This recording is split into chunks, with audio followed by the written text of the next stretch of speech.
ਸਮੂਹ ਦਰਸ਼ਕਾਂ ਦਾ ਆਵਾਜ਼ੇ Punjab programme channel Punjabi ਤੇ ਗਲੋਬਲ ਪੰਜਾਬ ਤੇ ਸਵਾਗਤ ਹੈ। ਕਹਿੰਦੇ ਨੇ ਕਿ ਕਲਾਕਾਰ ਸਮਾਜ ਦਾ ਸਰਮਾਇਆ ਹੁੰਦੇ ਨੇ, ਲੋਕਾਂ ਦੀ ਆਵਾਜ਼ ਹੁੰਦੇ ਨੇ ਤੇ ਸਰਕਾਰਾਂ ਦੇ ਲਈ ਚੁਣੌਤੀ ਵੀ ਹੁੰਦੇ ਨੇ। ਪਰ ਉਹ ਕਲਾਕਾਰ ਲੋਕਾਂ ਦੇ ਬਣ ਕੇ ਰਹਿਣ ਤਾਂ ਇੱਕ ਵੱਖਰੀ ਗੱਲ ਹੈ, ਜੇ ਜੋਕਾਂ ਦੇ ਬਣ ਜਾਣ ਤਾਂ ਹਾਲਾਤ ਬਦਲ ਜਾਂਦੇ ਨੇ। ਪੰਜਾਬੀ ਸਾਹਿਤ ਦੇ ਬਹੁਤ ਸਾਰੇ ਸ਼ਾਇਰਾਂ ਨੇ, ਗੀਤਕਾਰਾਂ ਨੇ, ਗਾਇਕਾਂ ਨੇ ਆਪੋ ਆਪਣਾ ਰੋਲ ਨਿਭਾਇਆ। ਅੱਜ ਦੇ ਪ੍ਰੋਗਰਾਮ 'ਚ ਅਸੀਂ ਕੁਝ ਇੱਕ ਅਹਿਮ ਪੱਖਾਂ ਨੂੰ ਸਾਂਝੀਆਂ ਕਰਾਂਗੇ ਅਤੇ ਇਸ ਦੇ ਨਾਲ ਹੀ ਅੱਜ ਦੇ ਹਾਲਾਤ ਬਾਰੇ ਵੀ ਗੱਲ ਕਰਾਂਗੇ। ਸਾਡੇ ਉਹ ਕਲਾਕਾਰ ਜਿਨ੍ਹਾਂ 'ਤੇ ਅੱਜ ਵੀ ਮਾਣ ਮਹਿਸੂਸ ਕਰਦੇ ਆ ਅਤੇ ਉਹ ਜਿਹੜੇ ਕਿ ਅੱਜ ਸਮਾਜ ਨੂੰ ਕਲੰਕਿਤ ਕਰ ਰਹੇ ਨੇ। ਇੱਕ ਉਹ ਨੇ ਜਿਹੜੇ ਸਰਕਾਰਾਂ ਦੇ ਖਿਲਾਫ, ਧੱਕੇਸ਼ਾਹੀਆਂ ਖਿਲਾਫ ਡਟੇ, ਆਪਣੀਆਂ ਜਾਨਾਂ ਦੀ ਪਰਵਾਹ ਨਾ ਕੀਤੀ ਅਤੇ ਅੱਜ ਵੀ ਕਰ ਨਹੀਂ ਰਹੇ। ਇੱਕ ਉਹ ਜਿਹੜੇ ਸਰਕਾਰ ਦਾ ਹੱਥ ਠੋਕਾ ਬਣੇ ਅਤੇ ਹਕੂਮਤਾਂ ਦੇ ਨਾਲ ਮਿਲ ਕੇ ਚੱਲੇ, ਲੋਕਾਂ ਦੇ ਉਲਟ ਚੱਲੇ, ਸਰਕਾਰ ਦੀਆਂ ਪਦਵੀਆਂ ਪਾਈਆਂ ਪਰ ਲੋਕਾਂ ਦੇ ਦਿਲਾਂ ਤੋਂ ਲੈ ਗਏ, ਜਿਨ੍ਹਾਂ ਦੇ ਬਾਰੇ ਬੜੇ ਕਮਾਲ ਦੇ ਸ਼ਬਦ ਨੇ। ਆਪਣਾ ਸਿਰ ਕਲਮ ਕਰਨਾ, ਲਿਖਣ ਬਹਿਣਾ ਮੌਤ ਹੈ, ਹਰ ਸ਼ਬਦ ਦੇ ਜਨਮ ਦੀ ਪੀੜਾ ਨੂੰ ਸਹਿਣਾ ਮੌਤ ਹੈ, ਕਦਰਦਾਨੋ ਸ਼ੇਰ ਦੀ ਕੁਝ ਕਦਰ ਪਾਉਣੀ ਸਿੱਖ ਲਓ, ਸ਼ੇਰ ਸੁਣਨਾ ਜ਼ਿੰਦਗੀ ਹੈ, ਸ਼ਾਇਰ ਕਹਾਉਣਾ ਮੌਤ ਹੈ। ਅੱਜ ਦੇ ਪ੍ਰੋਗਰਾਮ 'ਚ ਸਾਡੇ ਮਹਿਮਾਨ ਨੇ ਗੁਰਪ੍ਰੀਤ ਸਿੰਘ ਜੀ। ਜੀ ਆਇਆਂ ਗੁਰਪ੍ਰੀਤ ਸਿੰਘ, ਸਵਾਗਤ ਹੈ ਤੁਹਾਡਾ। ਬਹੁਤ ਮਿਹਰਬਾਨੀ ਗੁਰਵਿੰਦਰ ਸਿੰਘ ਜੀ, ਮੰਚ ਮੁਹੱਈਆ ਕਰਨ ਲਈ ਧੰਨਵਾਦ। ਬਹੁਤ ਸ਼ੁਕਰੀਆ ਜੀ। ਗੁਰਪ੍ਰੀਤ ਸਿੰਘ ਜੀ, ਅਸੀਂ ਜੇ ਆਪਣੇ ਮਹਾਨ ਸ਼ਾਇਰਾਂ ਨੂੰ, ਕਲਾਕਾਰਾਂ ਨੂੰ ਦੇਖਦੇ ਹਾਂ ਤਾਂ ਇਤਿਹਾਸ ਦੇ ਇਹਨਾਂ ਦਿਨਾਂ ਦੀ ਵੀ ਗੱਲ ਕਰੀਏ ਤਾਂ 6 ਮਈ 1973 ਨੂੰ ਭਾਵ ਜੇ ਅੱਜ ਦੇ ਦਿਨ ਦੀ ਗੱਲ ਕਰੀਏ ਤਾਂ ਸ਼ਿਵ ਕੁਮਾਰ ਬਟਾਲਵੀ ਸਾਡੇ ਤੋਂ ਵਿਦਾ ਹੋਏ। ਬਿਲਕੁਲ। ਸ਼ਿਵ ਕੁਮਾਰ ਬਟਾਲਵੀ ਇੱਕ ਐਸੇ ਸ਼ਾਇਰ ਸਨ, ਖੁਦ ਵੀ ਆਪਣੀਆਂ ਰਚਨਾਵਾਂ ਗਾਉਂਦੇ ਵੀ ਸਨ, ਪਰ ਉਹਨਾਂ ਦੀ ਇੱਕ ਖਾਸੀਅਤ ਸੀ ਕਿ ਉਹਨਾਂ ਨੇ ਸਮੇਂ-ਸਮੇਂ ਵੱਖ-ਵੱਖ ਵਿਸ਼ਿਆਂ ਨੂੰ ਲੈ ਕੇ ਲਿਖਿਆ। ਇਹਨਾਂ ਦੇ ਵਿੱਚੋਂ ਸ਼ਿਵ ਕੁਮਾਰ ਬਟਾਲਵੀ ਦਾ ਜਿਹੜਾ ਪ੍ਰਸੰਗ ਹੈ, ਜਦੋਂ ਅਸੀਂ ਦੇਖਦੇ ਹਾਂ ਉਹਨਾਂ ਦੇ ਵਿੱਚ ਉਹਨਾਂ ਦੀ ਲੋਕਾਂ ਦੇ ਪ੍ਰਤੀ, ਸਮਾਜ ਦੇ ਪ੍ਰਤੀ, ਪ੍ਰਕਿਰਤੀ ਦੇ ਪ੍ਰਤੀ, ਜਾਂ ਜਿਹੜੀਆਂ ਉਹ ਪਰਿਭਾਸ਼ਾਵਾਂ ਸਨ, ਜਿਨ੍ਹਾਂ ਪਰਿਭਾਸ਼ਾਵਾਂ ਨੂੰ ਪਹਿਲਾਂ ਉਸ ਵੇਲੇ ਦੇ ਜਿਹੜੇ ਰਾਜਾਸ਼ਾਹੀ ਸਿਸਟਮ ਜਾਂ ਜਗੀਰੂ ਸਿਸਟਮ ਨੇ ਉਹ ਸਾਰਿਆ ਸੀ, ਉਹਨਾਂ ਨੂੰ ਤੋੜਿਆ। ਜਿਵੇਂ ਕਿ ਲੂਣਾ ਦੀ ਗੱਲ ਅਸੀਂ ਕਰੀਏ, ਲੂਣਾ ਦੇ ਵਿੱਚ ਉਹਨਾਂ ਨੇ ਜੋ ਲਿਖਿਆ, ਲੂਣਾ ਦੀ ਆਪਣੀ ਦੁਖਾਂਤਕ ਸਥਿਤੀ ਨੂੰ ਇਸ ਢੰਗ ਨਾਲ ਬਿਆਨ ਕੀਤਾ ਜਿਹੜੀ ਕਿ ਕਮਾਲ ਦੀ ਸੀ। ਇਸੇ ਤਰੀਕੇ ਨਾਲ ਬਾਕੀ ਅਸੀਂ ਪ੍ਰੋਗਰਾਮਾਂ 'ਚ ਅੱਗੇ ਜਾ ਕੇ ਵੀ ਗੱਲਬਾਤ ਕਰਾਂਗੇ। ਪਰ ਉਹਦੇ ਨਾਲ ਨਾਲ ਬਹੁਤ ਸਾਰੇ ਅੱਜ ਦੇ ਸਮੇਂ ਵੀ ਬਹੁਤ ਸਾਰੇ ਕਲਾਕਾਰ ਨੇ ਜਿਹੜੇ ਲੋਕਾਂ ਲਈ ਲੜਦੇ ਨੇ ਅਤੇ ਇੱਕ ਲੋਕਾਂ ਦੇ ਪੱਖ ਦੇ ਵਿੱਚ ਨੇ, ਇੱਕ ਲੋਕਾਂ ਦੇ ਵਿਰੁੱਧ ਨੇ। ਸੋ ਓਵਰਆਲ ਕਲਾਕਾਰ, ਸਮਾਜ ਅਤੇ ਸਰਕਾਰ ਦੇ ਇਹਨਾਂ ਸੰਬੰਧਾਂ ਦੇ ਬਾਰੇ ਤੁਸੀਂ ਕੀ ਮਹਿਸੂਸ ਕਰਦੇ ਹੋ? ਦੇਖੋ, ਮੈਂ ਸਮਝਦਾ ਕਿ ਜਿਹੜੀ ਕਲਾ ਜਾਂ ਜਿਹੜਾ ਸਾਹਿਤ ਆ ਜੀ, ਮੁੱਖ ਤੌਰ 'ਤੇ ਲੋਕਾਂ ਲਈ ਹੋਣਾ ਚਾਹੀਦਾ। ਇਹ ਮੇਰੀ ਸਮਝ ਆ ਜੀ, ਕਿਉਂਕਿ ਇੱਦਾਂ ਦੇ ਕਲਾਕਾਰ ਦੇ ਬਹੁਤ ਨੇ ਜੀ, ਕਵੀ ਵੀ ਬਹੁਤ ਨੇ, ਪਰ ਇੱਕ ਰਾਜ ਕਵੀ ਦੇ ਵਿੱਚ ਤੇ ਇੱਕ ਲੋਕਾਂ ਦੇ ਕਵੀ ਦੇ ਵਿਚਾਲੇ ਵੀ ਅੰਤਰ ਹੁੰਦਾ। ਬਹੁਤ ਖੂਬ। ਸੋ ਇਸ ਕਰਕੇ ਉਹ ਅੰਤਰ ਪਛਾਣਨਾ ਬਹੁਤ ਜ਼ਰੂਰੀ ਹੈ। ਅੱਜ ਦੇ ਸਮੇਂ 'ਚ ਬਹੁਤ ਜ਼ਿਆਦਾ ਲੋੜ ਹੈ ਇਸ ਕਿਸਮ ਦੇ ਲੋਕਾਂ ਦੀ, ਜਿਹੜੇ ਕਿ ਲੋਕਾਂ ਦੇ ਹੱਕ 'ਚ ਉਹਨਾਂ ਦਾ ਸਾਹਿਤ ਭੁਗਤਦਾ ਹੋਵੇ, ਉਹਨਾਂ ਦੀਆਂ ਰਚਨਾਵਾਂ ਲੋਕਾਂ ਦੇ ਹੱਕ 'ਚ ਹੋਣ, ਔਰ ਜਿਹੜੀ ਕਲਾ ਹੈ ਉਹ ਲੋਕਾਂ ਦੇ ਲਈ ਹੋਵੇ, ਔਰ ਉਹਨਾਂ ਦੇ ਸਰੋਕਾਰਾਂ ਨੂੰ ਜਿਹੜਾ ਹੈ ਉਹਨਾਂ ਦੀ ਪ੍ਰਤੀਨਿਧਤਾ ਕਰਦੀ ਹੋਵੇ। ਸੋ ਉਸ ਨਾਤੇ ਮੈਂ ਸਮਝਦਾ ਇਹ ਬਹੁਤ ਕੁਝ ਗੂੜੇ ਸਵਾਲ ਨੇ ਜਿਨ੍ਹਾਂ 'ਤੇ ਚਰਚਾ ਲਗਾਤਾਰ ਹੋਣੀ ਚਾਹੀਦੀ। ਔਰ ਅੱਜ ਦੇ ਸਮੇਂ 'ਚ ਜੋ ਫਾਸ਼ੀਵਾਦ ਨਾਲ ਵੱਧ ਰਿਹਾ, ਬੋਲਣ ਦੀ ਆਜ਼ਾਦੀ 'ਤੇ ਸਿੱਧੇ ਹਮਲੇ ਹੋ ਰਹੇ ਨੇ, ਲੇਖਕ ਜਿਹੜੇ ਉਹਨਾਂ ਨੂੰ ਡਰਾਇਆ ਜਾ ਰਿਹਾ, ਬੁੱਧੀਜੀਵੀਆਂ ਨੂੰ ਧਮਕਾਇਆ ਜਾ ਰਿਹਾ, ਜੇਲ੍ਹਾਂ ਸੁੱਟਿਆ ਜਾ ਰਿਹਾ, ਉਸ ਵੇਲੇ ਇਹੋ ਜਿਹੀ ਸਵਾਲ ਨੂੰ ਲੈ ਕੇ ਸਵਾਲਾਂ ਨੂੰ ਲੈ ਕੇ ਸੰਵਾਦ ਹੋਰ ਵੀ ਜ਼ਰੂਰੀ ਹੋ ਜਾਂਦਾ ਜੀ। ਸੋ ਮੈਂ ਸਮਝਦਾ ਕਿ ਤੁਹਾਡਾ ਸ਼ੁਕਰੀਆ, ਤੁਸੀਂ ਇਸ ਗੱਲ ਲਈ ਅੱਜ ਜਿਹੜਾ ਸੰਵਾਦ ਵਾਸਤੇ ਇਸ ਦਿਨ ਨੂੰ ਚੁਣਿਆ। ਇਸ ਮੌਕੇ ਨੂੰ ਜਦੋਂ ਅਸੀਂ ਸ਼ਿਵ ਕੁਮਾਰ ਬਟਾਲਵੀ ਨੂੰ ਵੀ ਯਾਦ ਕਰ ਰਹੇ ਹਾਂ, ਸਬਬ ਨਾਲ ਰਵਿੰਦਰਨਾਥ ਟੈਗੋਰ ਹੋਣਾ ਦੀ ਵੀ ਜਿਹੜਾ ਹੈ ਜਨਮ ਦਿਨ ਦੀ ਤਾਰੀਖ ਅੱਗੇ ਹੈ। ਸੋ ਇਹ ਸਾਰੀ ਗੱਲਾਂ ਸਾਡੇ ਲਈ ਬਹੁਤ ਅਹਿਮੀਅਤ ਰੱਖਦੀਆਂ ਨੇ, ਔਰ ਮੈਂ ਹਮੇਸ਼ਾ ਮਹਿਸੂਸ ਕਰਦਾ ਕਿ ਇਹਨਾਂ ਸ਼ਖਸੀਅਤਾਂ ਨੂੰ ਗੱਲਬਾਤ ਕਰਨ ਦੇ ਬਹਾਨੇ ਅਸੀਂ ਅਜੋਕੇ ਜੋ ਸਮੇਂ ਦੀਆਂ ਚੁਣੌਤੀਆਂ ਉਸ 'ਤੇ ਚਰਚਾ ਕਰ ਸਕੀਏ। ਬਹੁਤ ਪਿਆਰੀ ਤੁਸੀਂ ਗੱਲ ਕੀਤੀ ਹੈ। ਖਾਸ ਕਰਕੇ ਜਿਵੇਂ ਸ਼ਿਵ ਕੁਮਾਰ ਬਟਾਲਵੀ ਦੀ ਗੱਲ ਜਦੋਂ ਕਰਦੇ ਹਾਂ, ਜਿੱਥੋਂ ਆਪਾਂ ਜ਼ਿਕਰ ਕਰ ਰਹੇ ਸੀ ਕਿ ਲੂਣਾ ਦੇ ਬਾਰੇ ਜਿਹੜਾ ਇੱਕ ਸਾਡੀ ਮਿੱਥ ਆ, ਇੱਕ ਕਥਾ ਚੱਲਦੀ ਹੈ, ਕਿੱਸਾ ਚੱਲਦਾ, ਉਹਦੇ ਵਿੱਚ ਇਹ ਕਿਹਾ ਗਿਆ ਕਿ ਇੱਕ ਸਮਾਜ ਜਿਸ ਦੇ ਵਿੱਚ ਔਰਤ ਦੇ ਉੱਪਰ ਜ਼ਿਆਦਤੀ ਹੁੰਦੀ ਹੈ ਅਤੇ ਸਲਵਾਨ ਵਰਗਾ ਰਾਜਾ ਉਹਨੂੰ ਵਿਆਹ ਕੇ ਲਿਆਉਂਦਾ, ਪਰ ਦੂਸਰੇ ਪਾਸੇ ਉਹ ਪੂਰਨ ਉਹਦੇ ਹਾਣ ਦਾ ਅਤੇ ਉਹਦੇ ਪਿਆਰ ਦੇ ਸੰਬੰਧਾਂ ਨੂੰ ਇਸ ਤਰ੍ਹਾਂ ਲਿਆ ਜਾਂਦਾ ਕਿ ਉਸ ਨੂੰ ਸਭ ਤੋਂ ਮਾੜੀ ਕਿਰਦਾਰ ਪੇਸ਼ ਕੀਤਾ ਜਾਂਦਾ। ਪਰ ਇਹਨਾਂ ਕਮਾਲ ਕਰ ਦਿੱਤਾ, ਉਹਨੂੰ ਇਸ ਤਰ੍ਹਾਂ ਬਿਆਨ ਕੀਤਾ ਕਿ ਮੈਂ ਪੂਰਨ ਦੀ ਮਾਂ, ਪੂਰਨ ਦੇ ਹਾਣ ਦੀ, ਪਿਤਾ ਜੇ ਧੀ ਦਾ ਰੂਪ ਹੰਡਾਵੇ, ਜਗ ਚੰਦਰੇ ਨੂੰ ਲਾਜ ਨਾ ਆਵੇ, ਜੇ ਲੂਣਾ ਪੂਰਨ ਨੂੰ ਚਾਹਵੇ, ਚਰਿਤਰਹੀਣ ਕਹੇ ਕਿਉਂ ਜੀਵ ਜਹਾਨ ਦੀ, ਮੈਂ ਪੂਰਨ ਦੀ ਮਾਂ, ਪੂਰਨ ਦੇ ਹਾਣ ਦੀ।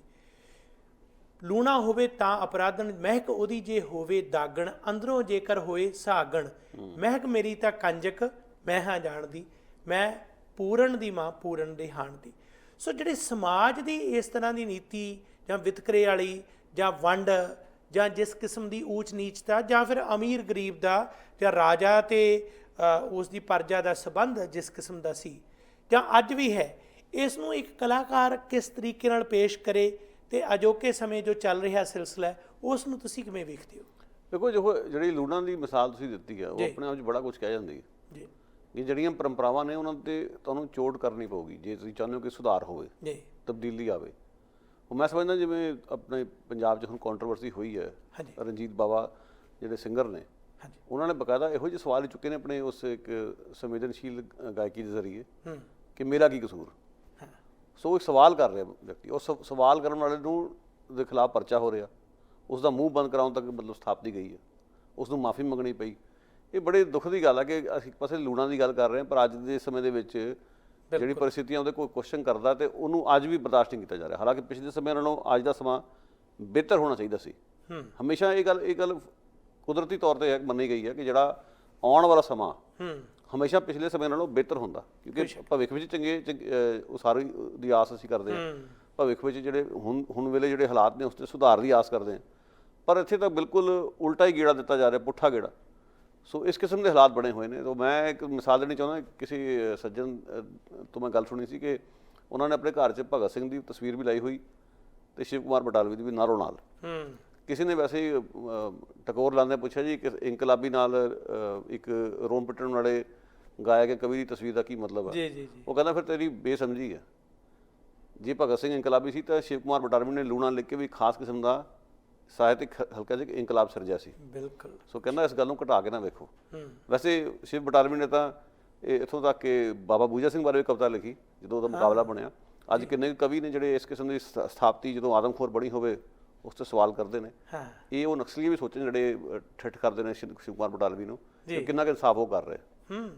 ਬੜੀ ਪਿਆਰੀ ਗੱਲ ਤੁਸੀਂ ਕੀਤੀ ਹੈ। ਦੇਖੋ ਜੀ ਉਹਨਾਂ ਜਿਵੇਂ ਇਹ ਤੁਸੀਂ ਅੱਜ ਦੀ ਮਿਸਾਲ ਦਿੱਤੀ ਉਹਦੇ ਬਾਰੇ ਵੀ ਆਪਾਂ ਵਿਸਤਾਰ 'ਚ ਕੁਝ ਗੱਲ ਕਰਾਂਗੇ, ਪਰ ਸ਼ਿਵ ਨੇ ਜੇ ਉਸ ਵੇਲੇ ਦੇ ਹਾਲਾਤ ਦੇ ਬਾਰੇ ਜੋ ਜ਼ੁਲਮ ਅੰਤਰਰਾਸ਼ਟਰੀ ਪੱਧਰ 'ਤੇ ਹੋ ਰਿਹਾ, ਜਿਹੜਾ ਜਿਸ ਕਿਸਮ ਦਾ ਜਿਹੜਾ ਤਾਨਾਸ਼ਾਹੀ ਵੱਧ ਰਹੀ ਹੈ, ਜਾਂ ਫਿਰ ਪੂੰਜੀਵਾਦੀ ਦੌਰ ਦੇ ਵਿੱਚ ਕਿਸ ਤਰ੍ਹਾਂ ਦੀਆਂ ਤਾਕਤਾਂ ਭਾਰੂ ਨੇ, ਜਾਂ ਇਹ ਫਾਸ਼ੀਵਾਦੀ ਮਾਹੌਲ, ਜਦੋਂ ਲਿਖਦਾ ਕਿ ਹੜ੍ਹ ਆ ਜੇ ਦੇਸ਼ਾਂ ਵਾਲਿਓ, ਹੜ੍ਹ ਆ ਜੇ ਕੌਮਾਂ ਵਾਲਿਓ, ਉਹ ਐਟਮਾਂ ਦੇ ਤਾਜਰੋ, ਬਾਰੂਦ ਦੇ ਵਣਜਾਰਿਓ, ਹੁਣ ਹੋਰ ਨਾ ਮਨੁੱਖ ਸਿਰ ਲਹੂਆਂ ਦਾ ਕਰਜ਼ਾ ਚਾੜਿਓ, ਹੈ ਅੱਖ ਚੁਭੀ ਅਮਨ ਦੀ ਆਵੋ ਵੀ ਫੂਕਾਂ ਮਾਰਿਓ। ਦੇਖੋ ਇਹ ਜਿਹੜੀਆਂ ਗੱਲਾਂ ਉਹਨੇ ਕਹੀਆਂ, ਇਹਦੇ 'ਚ ਮੈਨੂੰ ਨਾ ਥੋੜ੍ਹਾ ਜਿਹਾ ਕਈ ਵਾਰੀ ਅਫਸੋਸ ਹੁੰਦਾ ਸੁਣ ਕੇ ਕਿ ਕਈ ਜਿਹੜੇ ਆਪਣੇ ਨੂੰ ਬਹੁਤ ਅੜੀਆਂ ਚੁੱਕ ਕੇ ਕਹਿੰਦੇ ਕਿ ਅਸੀਂ ਤਾਂ ਨਕਸਲੀ ਹਾਂ, ਅਸੀਂ ਇਨਕਲਾਬੀ ਹਾਂ, ਜਿਹੜੇ ਇਹਨਾਂ ਨੂੰ ਮਨਫੀ ਕਰਦੇ ਰਹੇ। ਇਹ ਉਹਨਾਂ ਲਈ ਸਵਾਲ ਆ ਕਿ ਜਿਹੜੀ ਗੱਲ ਉਹ ਕਹਿ ਰਿਹਾ ਉਹ ਕੀ ਆ। ਜਿਹੜਾ ਸੱਚਾ ਜਿਹੜਾ ਕਾਮਰੇਡ ਆ, ਸੱਚਾ ਕੌਮਿਸਟ, ਸੱਚਾ ਮਾਰਕਸਵਾਦੀ ਜਾਂ ਸੱਚਾ ਜਿਹੜਾ ਖੱਬੇ ਪੱਖੀ, ਉਹਦਾ ਕੋਈ ਦੇਸ਼ ਨਹੀਂ ਹੁੰਦਾ। ਉਹ ਦੇਸ਼ਾਂ ਦੀਆਂ ਹੱਦਾਂ ਤੋਂ ਉੱਠਿਆ ਹੁੰਦਾ। ਉਹਦੇ ਲਈ ਸਾਰਾ ਸੰਸਾਰ ਹੀ ਉਸ ਦੇ ਲਈ ਦੁਨੀਆ ਸਾਰੇ ਸੰਸਾਰ ਨੂੰ ਕਲਾਬੇ 'ਚ ਲੈਣ ਦੀ ਗੱਲ ਕਰੂਗਾ। ਇੱਕ ਕਮਿਊਨਿਸਟ ਦੀ ਜਿਹੜੀ ਜ਼ੁਬਾਨ ਹੈ ਜਾਂ ਜਿਹੜਾ ਉਹਦਾ ਦ੍ਰਿਸ਼ਟੀਕੋਣ, ਉਹ ਪਾਕਿਸਤਾਨ ਵਿੱਚ ਵੀ ਉਹੀ ਹੋਣਾ ਚਾਹੀਦਾ, ਭਾਰਤ ਵਿੱਚ ਵੀ ਉਹੀ ਹੋਣਾ ਚਾਹੀਦਾ। ਬਿਲਕੁਲ। ਉਹ ਰੂਸ 'ਚ ਬੈਠੇ ਨਾਲ ਵੀ ਉਹੀ ਹੋਊਗਾ ਤੇ ਉੱਤਰੀ ਅਮਰੀਕਾ 'ਚ ਬੈਠਿਆਂ ਜਾਂ ਦੱਖਣੀ ਅਮਰੀਕਾ 'ਚ ਵੀ ਉਹੀ ਹੋਊਗਾ। ਪਰ ਇੱਥੇ ਤਾਂ ਹਾਲਾਤ ਇਹ ਬਣੇ ਹੋਏ ਕਿ ਕੋਈ ਰਾਸ਼ਟਰ ਭਗਤੀ ਦੇ ਨਾਂ 'ਤੇ ਅੰਨਾ ਹੋਇਆ ਹੋਇਆ, ਕੋਈ ਕਿਸੇ ਨੂੰ ਦੇਸ਼ ਦੀ ਏਕਤਾ ਕਰਨ ਦੀ ਬੜੀ ਫਿਕਰ ਹੈ। ਸੋ ਉਸ ਨਾਤੇ ਸ਼ਿਵ ਕੁਮਾਰ ਬਟਾਲਵੀ ਦੀ ਇਸ ਕਵਿਤਾ ਹੀ ਤੁਹਾਨੂੰ ਬਹੁਤ ਕੁਝ ਕਹਿ ਜਾਂਦੀ ਹੈ। ਬਿਲਕੁਲ। ਤੁਹਾਨੂੰ ਇੱਕ ਤਰੀਕੇ ਦਾ ਆਇਨਾ ਵਿਖਾ ਰਿਹਾ ਉਹ। ਬਿਲਕੁਲ। ਕਿ ਸਾਡਾ ਦ੍ਰਿਸ਼ਟੀਕੋਣ ਕਿੰਨਾ ਵਿਸ਼ਾਲ ਹੋਣਾ ਚਾਹੀਦਾ, ਜਿਸ ਵਿੱਚ ਕੋਈ ਹੱਦਾਂ ਬੰਨ੍ਹਣ ਦੀ ਗੱਲ ਹੀ ਨਾ ਹੋਵੇ।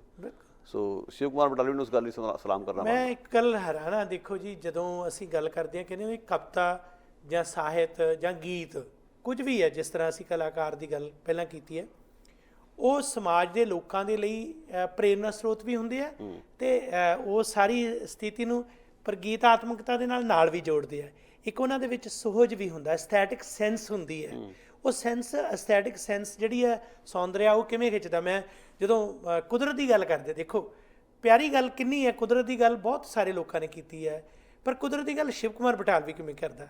ਜਦੋਂ ਦਰਖਤਾਂ ਨੂੰ ਅਸੀਂ ਉਜਾੜ ਰਹੇ ਹਾਂ, ਪ੍ਰਕਿਰਤੀ ਨੂੰ ਖਤਮ ਕਰ ਰਹੇ ਹਾਂ, ਪਰ ਉਹ ਲਿਖਦਾ ਕੁਝ ਰੁੱਖ ਮੈਨੂੰ ਪੁੱਤ ਲੱਗਦੇ ਨੇ, ਕੁਝ ਲੱਗਦੇ ਨੇ ਮਾਵਾਂ, ਕੁਝ ਰੁੱਖ ਧੀਆਂ ਭੈਣਾਂ ਲੱਗਦੇ, ਕੁਝ ਲੱਗਦੇ ਵਾਂਗ ਭਰਾਵਾਂ। ਬਿਲਕੁਲ। ਤੇ ਅਖੀਰ 'ਚ ਲਿਖਦਾ ਮੇਰਾ ਵੀ ਇਹ ਜੀ ਕਰਦਾ ਹੈ ਰੁੱਖ ਦੀ ਜੂਨੇ ਆਵਾਂ, ਜੇ ਕਿਸੇ ਮੇਰਾ ਗੀਤ ਹੋਵੇ ਸੁਣਨਾ, ਮੈਂ ਰੁੱਖਾਂ ਵਿੱਚ ਗਾਵਾਂ, ਰੁੱਖ ਤਾਂ ਮੇਰੀ ਮਾਂ ਵਰਗੇ ਨੇ, ਜਿਉਣ ਰੁੱਖਾਂ ਦੀਆਂ ਛਾਵਾਂ।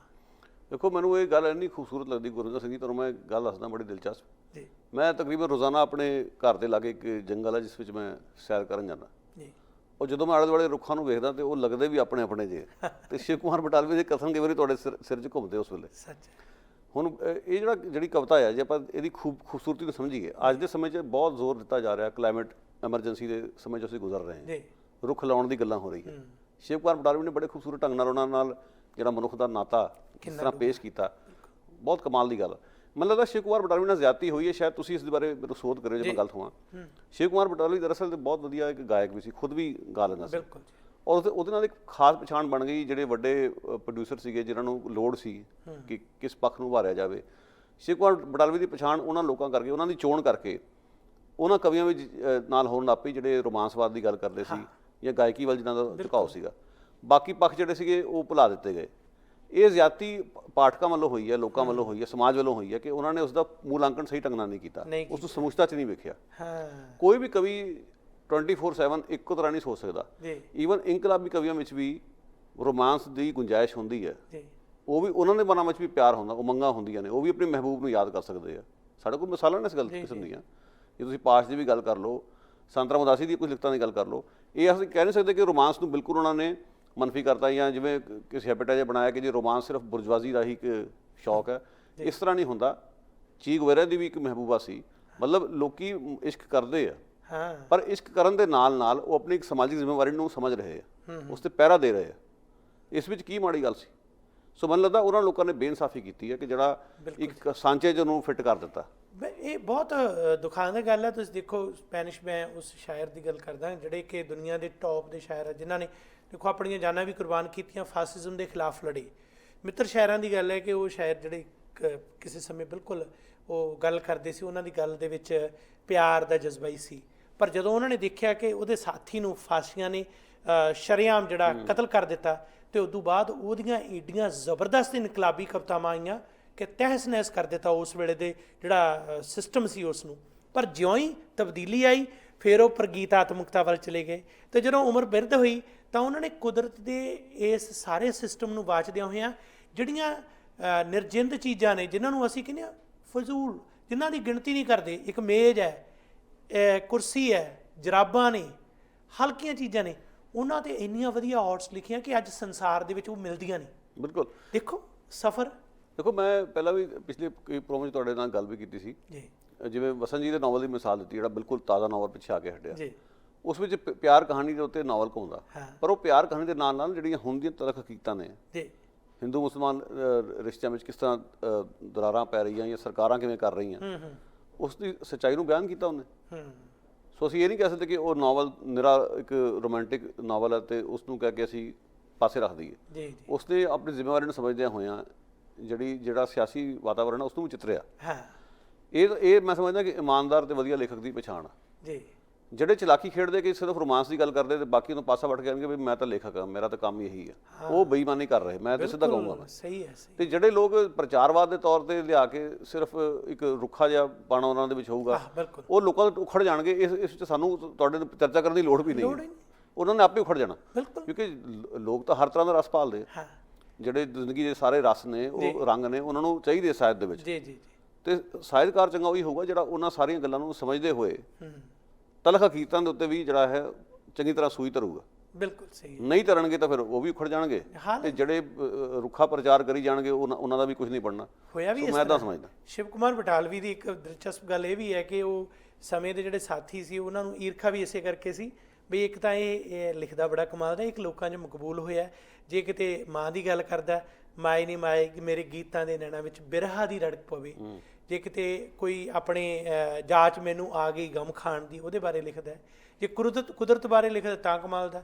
ਜੇ ਸਰਬੰਸਦਾਨੀ ਗੁਰੂ ਗੋਬਿੰਦ ਸਿੰਘ ਜੀ ਬਾਰੇ ਲਿਖਦਾ ਤਾਂ ਕਮਾਲ ਦਾ। ਇਹੋ ਜਿਹੇ ਮਾਹੌਲ ਦੇ ਵਿੱਚ ਉਹਦੀ ਲੰਘਦੇ ਉਹਨੇ ਇੱਕ ਜਿਹੜੀ ਬੜੀ ਦਿਲਚਸਪ ਟਿੱਪਣੀ ਵੀ ਇੱਕ ਵਾਰੀ ਕੀਤੀ, ਤੇ ਉਹਨੂੰ ਪੁੱਛਿਆ ਗਿਆ ਕਿ ਜਦੋਂ ਇਹ ਸਾਰੇ ਸ਼ਾਇਰ ਸਟੇਜਾਂ 'ਤੇ ਸੱਜੇ ਬੈਠੇ ਹੁੰਦੇ ਨੇ, ਤੁਸੀਂ ਪਬਲਿਕ ਦੇ ਵਿੱਚ ਆਮ ਬੈਠੇ ਨੇ, ਉਹਨੂੰ ਵਾਰੀ ਆਉਣ 'ਤੇ ਜਾਂਦੇ ਹੋ, ਕੀ ਗੱਲ? ਕਹਿੰਦਾ ਜਿਹੜਾ ਮੇਰਾ ਬੈਠਣ ਦਾ ਉੱਥੇ ਮਕਸਦ ਇਸ ਕਰਕੇ ਵੀ ਨਹੀਂ ਹੁੰਦਾ ਕਿਉਂਕਿ ਉਸ ਵੇਲੇ ਜਿਹੜੇ ਉਹਨਾਂ ਦੇ ਅੰਦਰ ਇੱਕ ਈਰਖਾਵਾਦੀ ਸੋਚ ਹੈ ਨਾ, ਜਿਹੜਾ ਕੋਈ ਇਹੋ ਜਿਹਾ ਲੋਕਾਂ ਨਾਲ ਜੁੜਿਆ ਹੋਇਆ ਵਿਅਕਤੀ ਆ ਜਾਂਦਾ, ਉਹ ਸੋਚ ਦੇ ਜਿਹੜੇ ਉਹਨਾਂ ਦੇ ਅੰਦਰੋਂ ਜੋ ਨਿਕਲ ਰਿਹਾ, ਉਹ ਮੈਨੂੰ ਸਿੱਧੀਆਂ ਜਿਹੜੀਆਂ ਚੁੱਭਦੀਆਂ ਤੇ ਉਹਨਾਂ ਦੇ ਕਾਰਨ ਮੇਰੀ ਮਾਨਸਿਕਤਾ ਜਿਹੜੀ ਹੈ ਪ੍ਰਭਾਵਿਤ ਹੁੰਦੀ ਹੈ। ਮੈਂ ਲੋਕਾਂ 'ਚ ਬੈਠ ਕੇ ਆਨੰਦਿਤ ਹੁੰਦਾ ਕਿ ਮੈਂ ਇਹਨਾਂ ਦੇ ਵਿੱਚੋਂ ਹੀ ਆ ਕੇ ਮੈਂ ਬੋਲਾਂ। ਇਹ ਉਹਦੀ ਭਾਵਨਾ ਸੀ ਜਿਹੜੀ ਉਹਨੇ ਬਿਆਨ ਕੀਤੀ।